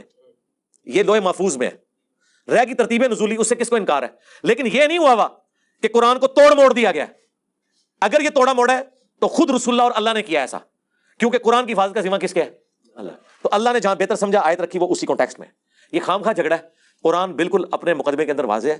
اچھا، اور شیعہ کے لیے تو میری یہ پھکی ہے قیامت تک کے لیے، سیدہ فاطمہ اگر اہل البیت میں سے ہیں تو سیدہ ختیجہ کیا اہل البیت سے خارج ہے جو ان کی ماں ہے؟ بتائیں. نہیں، وہ کہتے ہیں معصومیت والا عقیدہ نہیں وہ میں بعد میں آؤں گا، پہلے اہل بیت پہ آ جائیں. معصومیت والا عقیدہ تو قرآن سے ثابت کرنا پڑے گا، تو بڑے لیول کا عقیدہ ہے نا. نہیں، وہ ریجت سے ثابت کرنا چاہتے ہیں نا، نہیں ریجت پاک سے. وہ ٹھیک ہے، وہ کہتے ہیں اس میں نہیں شامل. اچھا یہ اگر پاک والا ہے وہ تو قرآن میں اللہ تعالیٰ نے غزوہ بدر احد کے اوپر بھی آیات نازل کی ہیں کہ ہم نے بارش نازل کی تاکہ تم سے گندگی دور کر دیں. صحابہ کرام کو کہا ہے 313 تھے وہ بھی پاک نے قرآن وچ، شیطان کا رجس تم سے دور کر دیں. یہ غزوہ بدر کے بارے میں ہے. ٹھیک ہے، اس طرح نہیں رہتا ہوتا عقیدہ ہے ڈیوائن اور پھر آگے پورے کے پورے معاملات. ٹھیک ہے، وہ میں ادھر آ رہا ہوں. مولا علی کی حدیث ہے بخاری و مسلم میں کہ نبی علیہ السلام نے فرمایا اگلے وقتوں میں اللہ نے مریم کو تمام جہان والوں پہ فضیلت دی تھی اور اس میری امت میں ختیجہ کو تمام جہان والوں پہ فضیلت دی ہے. ٹھیک ہے، ایون اگر آپ مجھ سے پوچھیں میں سیدہ ختیجہ کے مرتبے کو حضرت فاطمہ سے بڑا مانتا ہوں. ٹھیک ہے، آپ کہیں گے جنتی نوجوانوں کے سردار حسن و حسین ہے، بالکل ہے، لیکن میں حضرت علی کے مرتبے کو ان سے افضل مانتا ہوں. ابن ماجہ میں حدیث بھی حاکم میں بھی کہ حسن و حسین جنتی نوجوانوں کے سردار ہیں اور ان کے والد ان سے بھی بہتر ہیں. ٹھیک ہے، تو سیدہ فاطمہ جنتی عورتوں کی سردار ہے اور ان کی والدہ ان سے بھی بہتر ہے اور وہ اہل البیت بھی ہیں. سیدہ ختیجہ کس شیعہ کی جرت ہے سیدہ ختیجہ کو کہ اہل البیت سے فارغ ہے؟ وہ مانتے ہیں اہل البیت ان کو؟ اہل البیت مانتے ہیں لیکن بس ٹھیک ہے نا، بس کام ختم ہو گیا. بنو ہاشم سے تو نہیں ہے سیدہ ختیجہ. ہاں کوئی نہ کوئی انجینئر صاحب تو پتہ چک کیسا باندھے نا. ہاں پھر جان ہی نکل دی ہے اس عقیدے دی. بس اسی حضرت عائشہ تو ڈسکس ہی نہیں کرنا. بیویاں تے آؤ گے سیدہ ختیجہ اس چادر تے تھلے نہیں سن جو حدیث قصہ ہے.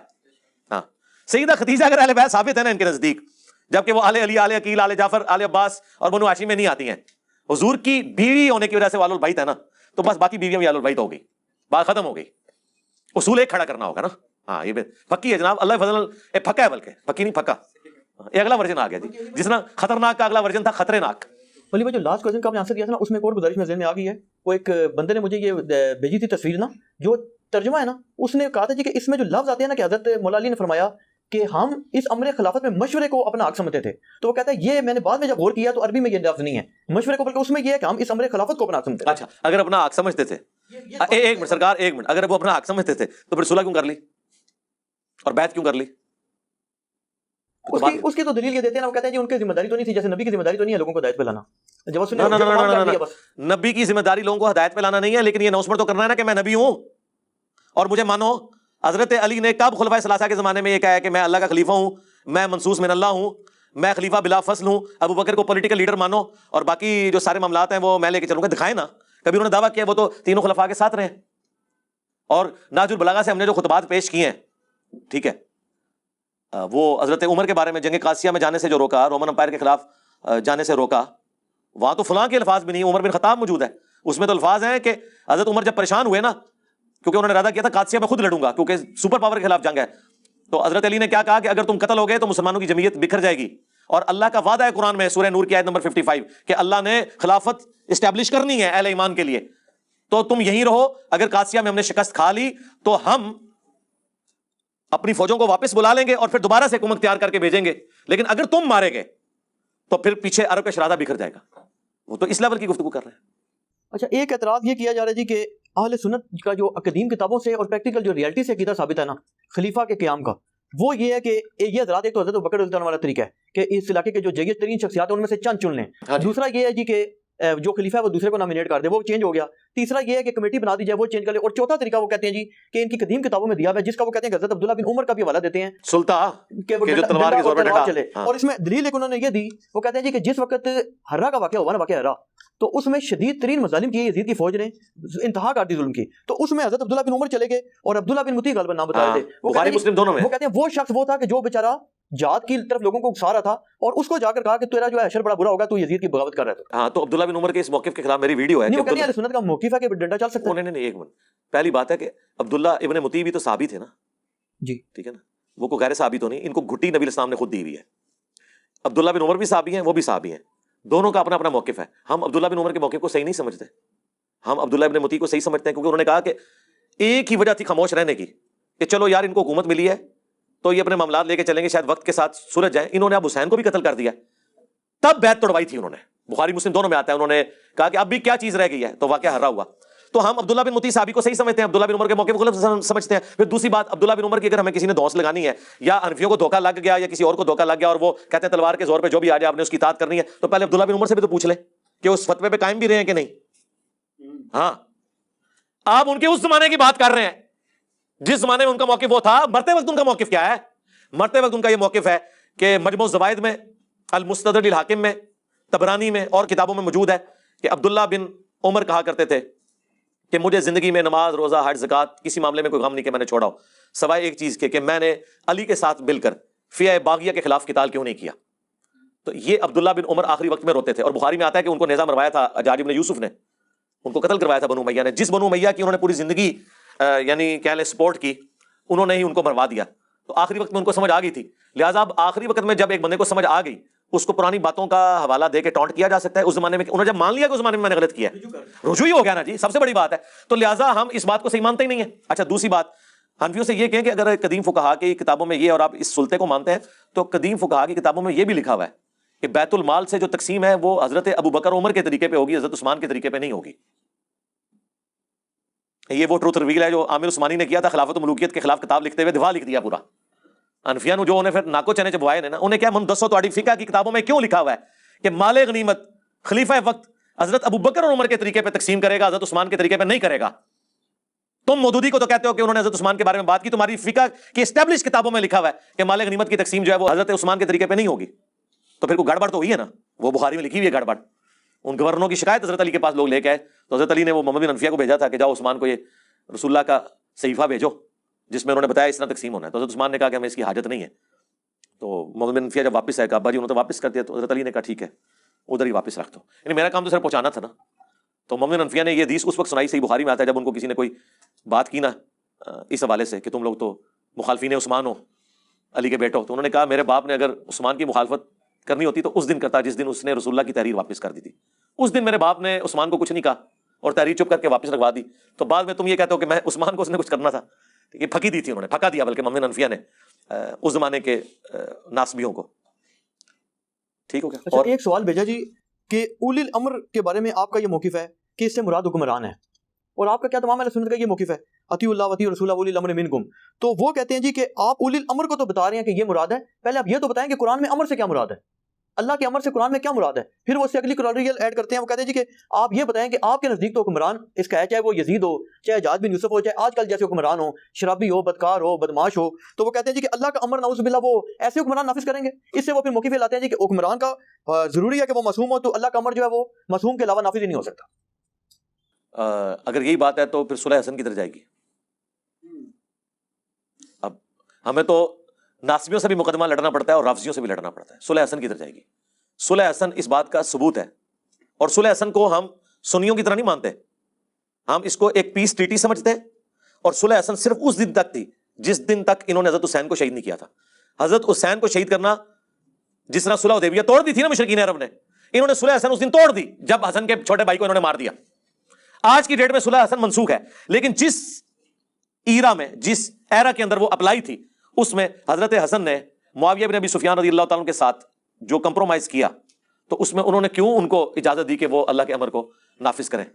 ٹائم کیا ہمت تک ہے. شکر ہے, شکریہ امام حسن, آج آپ کی صلح ہمارے کام آئی کہ ہم غالی رافضیوں کو بھی پھکی دے سکیں. اچھا, اس کا جواب جو میں نے بھی بات کی تھی, وہ کہتے ہیں جی کہ جواب دینا ڈنڈی نہیں سے مار, اس کا جواب مطلب ہے وہی بات ہے, جب نہیں بنتا نا اتنا کمزور جواب میرے سامنے رہنا, میں لا کے ہاتھی پڑا چڑھتا ہے, جو جواب مجھے پتا ہے کوئی بھی نہیں ہے. نہیں, اس کا جواب انہوں نے یہ دیا, وہ کہتے ہیں جی کہ بلکہ انہوں نے تو وہ بات کی کہ میں نے ان کو کہا بھی, میں نے کہا یار یہ بات تو نسبی اور یزیدی لوگ کرتے ہیں, تو یہ آپ کیا کہہ رہے ہیں. انہوں نے 3 روایات والی بات پیش کی کہ حضرت امام حسین علیہ السلام نے بھی 3 شرائط پیش کی تھی. تو میں نے ان کو بتایا, میں کہا جی یہ بات تو ہم نسبیوں کی نہیں مانتے. وہ کہتا ہے جی آپ نہ مانے تو آپ کی مرضی, ہماری تو کتابیں شیعوں کی بڑی بڑی ہیں کہ امام حسین نے پوری حجت تمام کی ہے. وہ کہتے ہیں امام مہدی کے علاوہ کسی امام کی نہیں, وہ 3 شرطوں میں تو ایک یہ ہے کہ میں یزید کے ہاتھ میں ہاتھ دے دوں. نہیں, وہ کہتے ہیں کہ ہمارے نزدیک نہیں ہے. گل مننی تو پوری منو, تسی کہ ادھی گلا من دیو. تسی صلاح الدین یوسف والا کام تے نہ کرو کہ روایت اس کتاب تو انصاب الاشراف تو 3 شرائط لے, اور انصاب الاشراف میں تو لکھا ہوا ہے یزید اور اس کے آباء و اجداد کے تابوت جہنم میں ہے, اور یہ بھی لکھا ہوا ہے کہ معاویہ کو جس دن دیکھو کہ میرے ممبر پہ چڑھا ہے اسے قتل کر دو. ہاں, انصاب الاشراف میں لکھا ہوا ہے 3 شرطوں والی کتاب میں. وہ یہ کہتے ہیں اس پہ عمل کریے. پھر کہتے ہیں کہ یہ تو جعلی روایتیں ہیں, ہم کتاب کو جعلی مانتے ہیں. کہتے ہیں امام حسن جو تھے نا, امام حسن نے اس لیے صلح کی تھی کہ امام حسن کو لڑنے کا فائدہ ہی کوئی نہیں تھا, بلکہ وہ کہتے ہیں کہ میں نے بھی یہی بات. لیکن وہ آپ کی ڈاکٹرین تو ٹوٹ گئی نا, ریزن اس کی کچھ بھی تھی.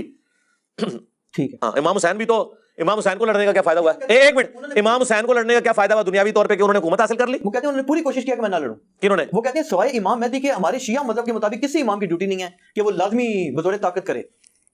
بس ٹھیک ہے، آپ حسین سے دستبردار ہو جائیں، پھر حسین ہمارے ہی ہیں. ہاں یہ ہم ہی حقدار تھے کہ ہم حسینی ہوتے. اگر آپ حسین کے بارے میں یہ کہہ رہے ہیں کہ حسین نے گریا کرنا ہے، تو میں ان کو اپنی فقیر تو دے چکا.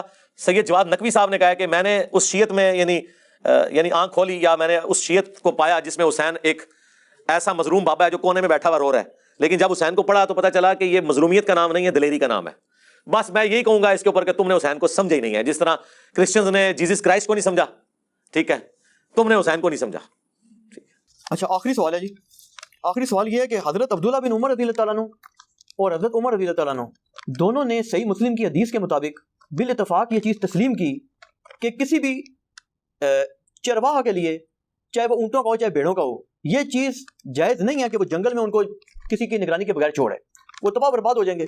تو یہ کیوں کر ممکن ہے عقلاً بھی کہ رسول اکرم صلی اللہ علیہ وسلم امت کو چھوڑ جائیں؟ ایک یہ اعتراض کرتے ہیں، اور دوسری چیز آگے سے یہ بھی کہہ دیتے ہیں جی کہ یہ جو ہے کس طرح ممکن ہے کہ رسول پاک صلی اللہ علیہ وسلم جو ہے وہ اللہ تعالیٰ کے یعنی کہ کسی سوری اگلی میں بات مکس کر گیا. ایک اعتراض یہ کرتے ہیں جی کہ اسی سے ضمن یہ سوال ہے، آپ دونوں کا اکٹھے جواب دینے کہ قرآن سے ثابت کریں کہ ایک تو یہ ہے کہ کسی کو بھی اللہ تعالیٰ نے اختیار دیا ہو کہ تم اپنے حکمران خود چنو، اور دوسری چیز یہ ہے کہ کیا قرآن میں سے یہ چیز ثابت ہوتی ہے کہ کوئی نبی ایسا گزرا ہو، ایک نبی 1.25 لاکھ نبیوں میں، کہ جس نے امت کو ایسے ہی چھوڑ دیا ہو بغیر وصیت کیے ہوئے؟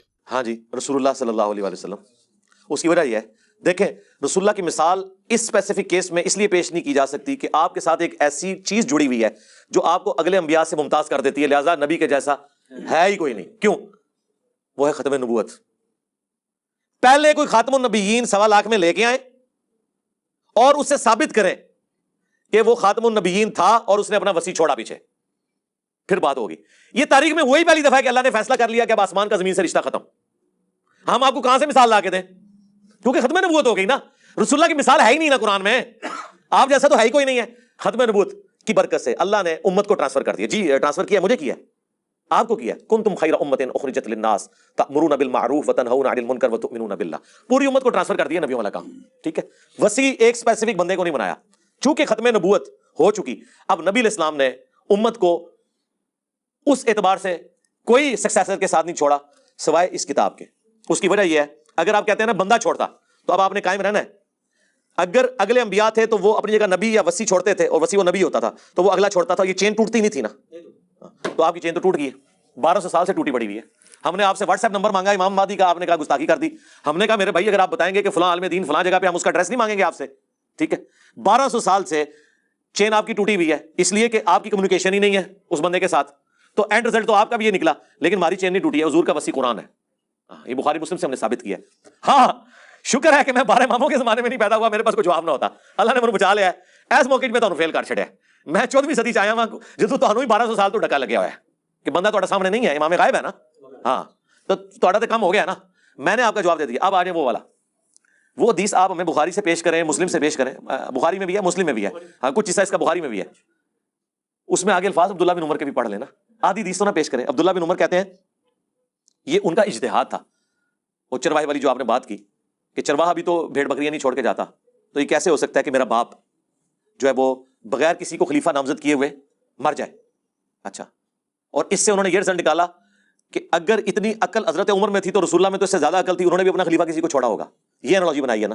تو سرکار اسی حدیث میں آگے جواب ہے. عبداللہ بن عمر کہتے ہیں میں نے یہ گمان کیا، لیکن بعد میں مجھے لوگوں نے بتایا حضرت عمر کے ریفرنس سے کہ حضرت عمر نے ایک جملہ بولا ہے کہ اگر میں اپنے بعد کسی کو اپنا خلیفہ نامزد کرتا ہوں تو میں اس شخص کی سنت پہ عمل کرتا ہوں جو مجھ سے بہتر تھا، ابو بکر، اور اگر نہیں کرتا تو میں اس کی سنت پہ عمل کرتا ہوں جو اس سے بھی بہتر تھا، رسول اللہ.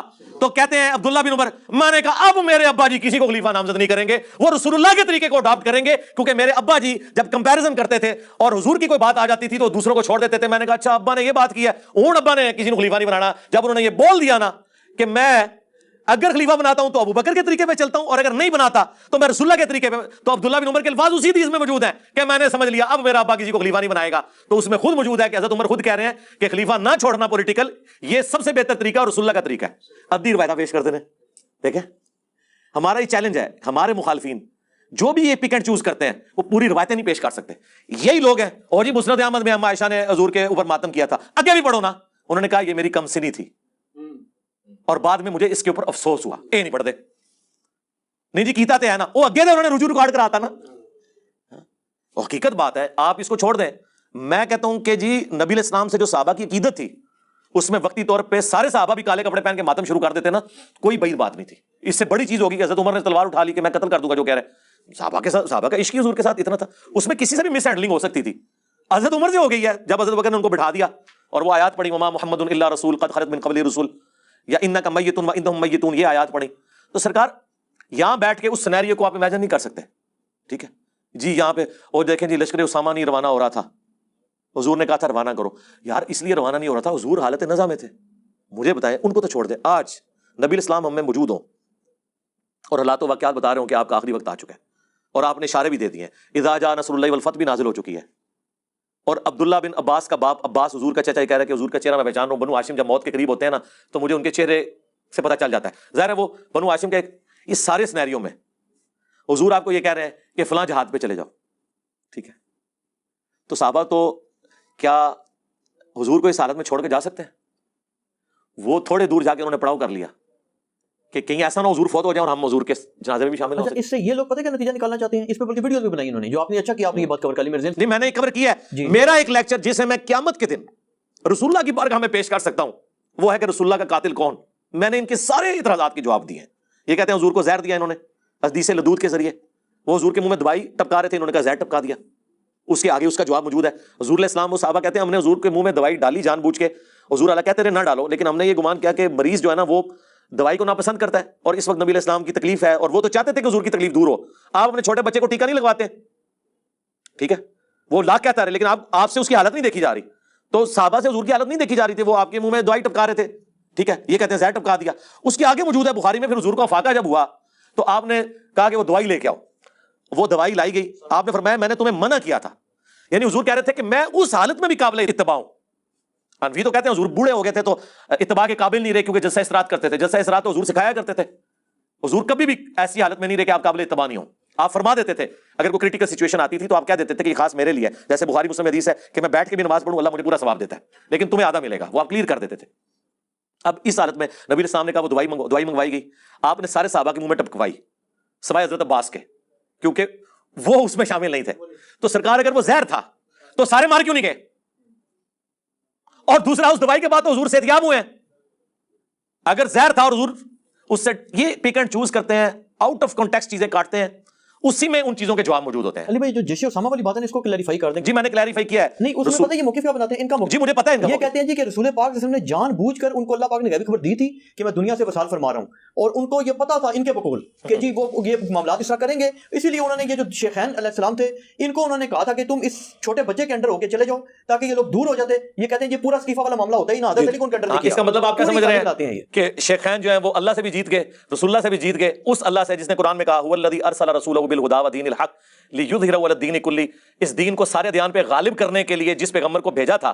قرآن میں 3 جگہ یہ آیت آئی, اللہ تعالیٰ ناکام ہو گیا نعوذ باللہ. اور یہ دین غالب ہوا ہے کہ نہیں مجھے یہ بتائیں. پہلے تو ایمان ہے, یہ قرآن نے کہا تھا میں غالب کروں گا, کیا ہے نا. ہاں تو غالب رسول اللہ کے دور میں ہوا ہے, خلفائے راشدین کے دور میں ہوا ہے. رسول اللہ کے دور میں تو صرف مکہ مدینہ اور حجاز کی سرزمین تک تھا. رومن اور پرشین امپائر کو خلفائے راشدین کے دور میں گرایا گیا, اور یہ اللہ کی اتنی حکمت ظاہر ہوئی ہے کہ یہ رسول اللہ کا کام آگے لے کے چلے ہیں وہ. اور دوسری بات, بڑے بڑے لیڈرز آئے ہیں وہ اپنی زندگی میں کامیاب ہوئے ہیں. رسول اللہ میں اور باقی لیڈروں میں فرق یہ ہے کہ رسول اللہ دنیا سے چلے گئے, آپ کے ہزاروں ساتھی مرتد بھی ہو گئے, اور یہ وہ ساتھی تھے جو اینڈ پہ صرف آپ کے دبدبے کی وجہ سے مسلمان ہوئے تھے. یہ آپ کے صحبت یافتہ نہیں تھے, یہ ذہن میں رکھیے گا. ان میں سے کسی نے نہیں حضور کو چھوڑا کبھی, وہ حضور کو جنرلی پیغمبر مان چکے تھے. باقی لوگوں نے حضور کو قریش کا غلبہ سمجھتے ہوئے ایک بڑے جنگجو کی بیعت کر لی تھی کہ جو سب پہ غالب آ گیا, وہی چھوڑ بھی گئے. اتنے لوگ چھوڑ گئے, چند لوگ باقی رہ گئے, انہوں نے ان کو بھی شکست دی اور رومن اور پرشین کو بھی شکست دے دی. سوائے اس کے کوئی چیز نہیں ہے کہ کیا بھی مدد ہے اللہ کی, اور وہ وعدہ پورا ہو گیا. والذی ارسل رسولہ بالہدی ودین الحق لیظہرہ علی الدین کلہ. اور پھر دوسری میں اس کو کنکلوڈ کرتا ہوں, آپ کے سوال ختم ہو گئے. مولانا صاحب کا ایک جملہ سونے کے قلم سے اور سونے کے پانی سے لکھنے کے یعنی قابل ہے. انہوں نے کہا تھا بتاؤ خلفائے راشدین نے کون سی اپنی جدادیں بنائی ہیں, اپنے بچوں کے لیے کیا چھوڑ کے وہ مرے ہیں کہ تم کو کہ انہیں لالچ تھی, پوری زندگی چٹائی پہ حضرت عمر سوتے رہے مسجد کے اندر, اپنے بچے کو خلیفہ نہیں نامزد کیا, لوگوں نے حالانکہ مشورے دیے ہیں. حضرت ابو بکر نے اپنے بچوں کو خلیفہ نامزد نہیں کیا, پوری زندگی کس برسی میں ایک اسلام کے غالب ہونے تک ساری تکلیفیں اللہ سے اٹھائیں، جب اس کا فروٹ کھانے کا وقت آیا ہے اس وقت بھی جنگوں کی مصیبت کاٹ رہے ہیں. بوڑھے وقت میں تو انسان آرام کرتا ہے. 2.25 سال حضرت ابوبکر کی ایک رات بھی سکون سے گزری ہے. کتنے معاذوں میں جنگ کھولی ہے. منکرین زکات، مسلمہ کذاب، پرشین امپائر، اور ایون رومن امپائر کے لیے بھی آپ نے اپنے، وہ جب حضرت بلال نہیں ان کو روک رہے تھے، حضرت بلال کو بھی بھیجنا پڑا. حضرت عمر کی پوری زندگی جنگوں سے عبارت ہے. پھر اپنی اولاد کے لیے کیا چھوڑ کے مرے. زیادہ خلیفہ بنا جاتے ہیں نا. جنہوں نے خلیفہ بنایا بنو امیہ نے، وہ نظر آ رہا ہے دنیا کے لیے سب کچھ کیا. جنہوں نے اللہ کے لیے کیا انہوں نے تو اپنی اولاد کو کچھ نہیں دیا. اولاد تو ان کی اسی طرح رہی ہے. محمد بن ابی بکر کو بنو امیہ نے قتل کیا، عبد الرحمن بن ابی بکر کو بنو امیہ نے قتل کیا. ویسے تو کہتے ہیں جی حضرت ابو بکر کی جو اولاد سے ہیں امام جعفر، ٹھیک ہے، تو یہ بتاؤ نا امام جعفر حضرت ابو بکر کی اس اولاد سے ہیں کہ جس اولاد کو بنو امیہ نے قتل کروایا. محمد بن ابی بکر اگلی گل نہیں دستے، ادھی گل دستے ہیں. اس کو تو آپ درست ہی نہیں سمجھتے. یعنی اس سے مراد میں ناسبیوں کو کہہ رہا ہوں. اور ہمیں دوز لگاتے ہیں جی جو ائمہ تھے اہل بیت کے وہ تو حضرت بکر کی اولاد میں. کیڑی اولاد؟ وہ اولاد جی پرورش مولا علی نے کی تھی، محمد بن بکر کی، جو جنگ جمل میں حضرت عائشہ کو سمجھاتے تھے. اور جب حضرت عائشہ کا اونٹ گرا، اس محمد بن ابی بکر کے ساتھ حضرت علی نے حضرت عائشہ کو احترام کے ساتھ گھر روانہ کیا. جو مسند احمد میں حدیث ہے کہ ایک وقت آئے گا تیرا عائشہ سے جھگڑا ہوگا. حضرت علی نے کہا میں بڑا بدبخت ہوں گا، تو فرمایا تم نے ایسا کرنا ہے عائشہ کو اس کے گھر تک پہنچا دینا، اور پہنچایا. ٹھیک ہے، تو یہ چھوڑ دیں. مقدمے میں کبھی بھی کوئی جیت نہیں سکتا. پک اینڈ چوز آپ کریں گے تو وہ فٹ ہی نہیں بیٹھے گا. یہ اسی طرح ان کو تو چھوڑ دیں. تو بڑی ہستیاں تھیں. میں اپنے بارے میں دیکھتا ہوں کہ میرے بارے میں بلیم لگا رہے ہیں کہ جناب یہودوں نے سارا سے فنڈنگ آ رہی ہے. آپ کیا سمجھتے ہیں یہ جب بکواس کر رہے ہوتے ہیں تو اس سے میرے کوئی ارادہ متزلزل ہوتا ہے؟ میرے تو ایمان میں اور اضافہ ہوتا ہے کہ یا اللہ میں واقعی ٹھیک ہوں، مجھے تو پتا ہے مجھے فنڈنگ نہیں آ رہی. ٹھیک ہے، تو میں تو اور پکا ہو جاتا ہوں نا. اس کے جھوٹے الزام لگانے سے کیا سمجھتے ہیں یہ کہ مجھے پیچھے کر لیں گے؟ میں تو اور چڑھ کے آؤں گا. انہوں نے ٹرینڈ چلایا، میں لا کے ہاتھ چڑھا چڑھی. انہیں اس وقت روندے ہون گے کہ ایسی ٹرینڈ کیوں چلایا. اور ٹرینڈ بھی خیر ان کے اوپر الٹ گیا. اس ٹرینڈ میں تو سارے میکسیمم کمنٹس ہمارے حق میں تھے، ان کے حق میں تو بہت تھوڑے کمنٹس تھے. یہ چیز دیکھیں، پک اینڈ چوز نہ کریں، مقدمے کو دیکھیں. صلو علی محمد و آل محمد، اللہم صلی علی محمد و علی آل محمد و اصحاب محمد و ازواج محمد و امت محمد اجمعین الی یوم الدین. ٹھیک ہے جی، وما علینا الا البلاغ المبین. جزاکم اللہ خیرا.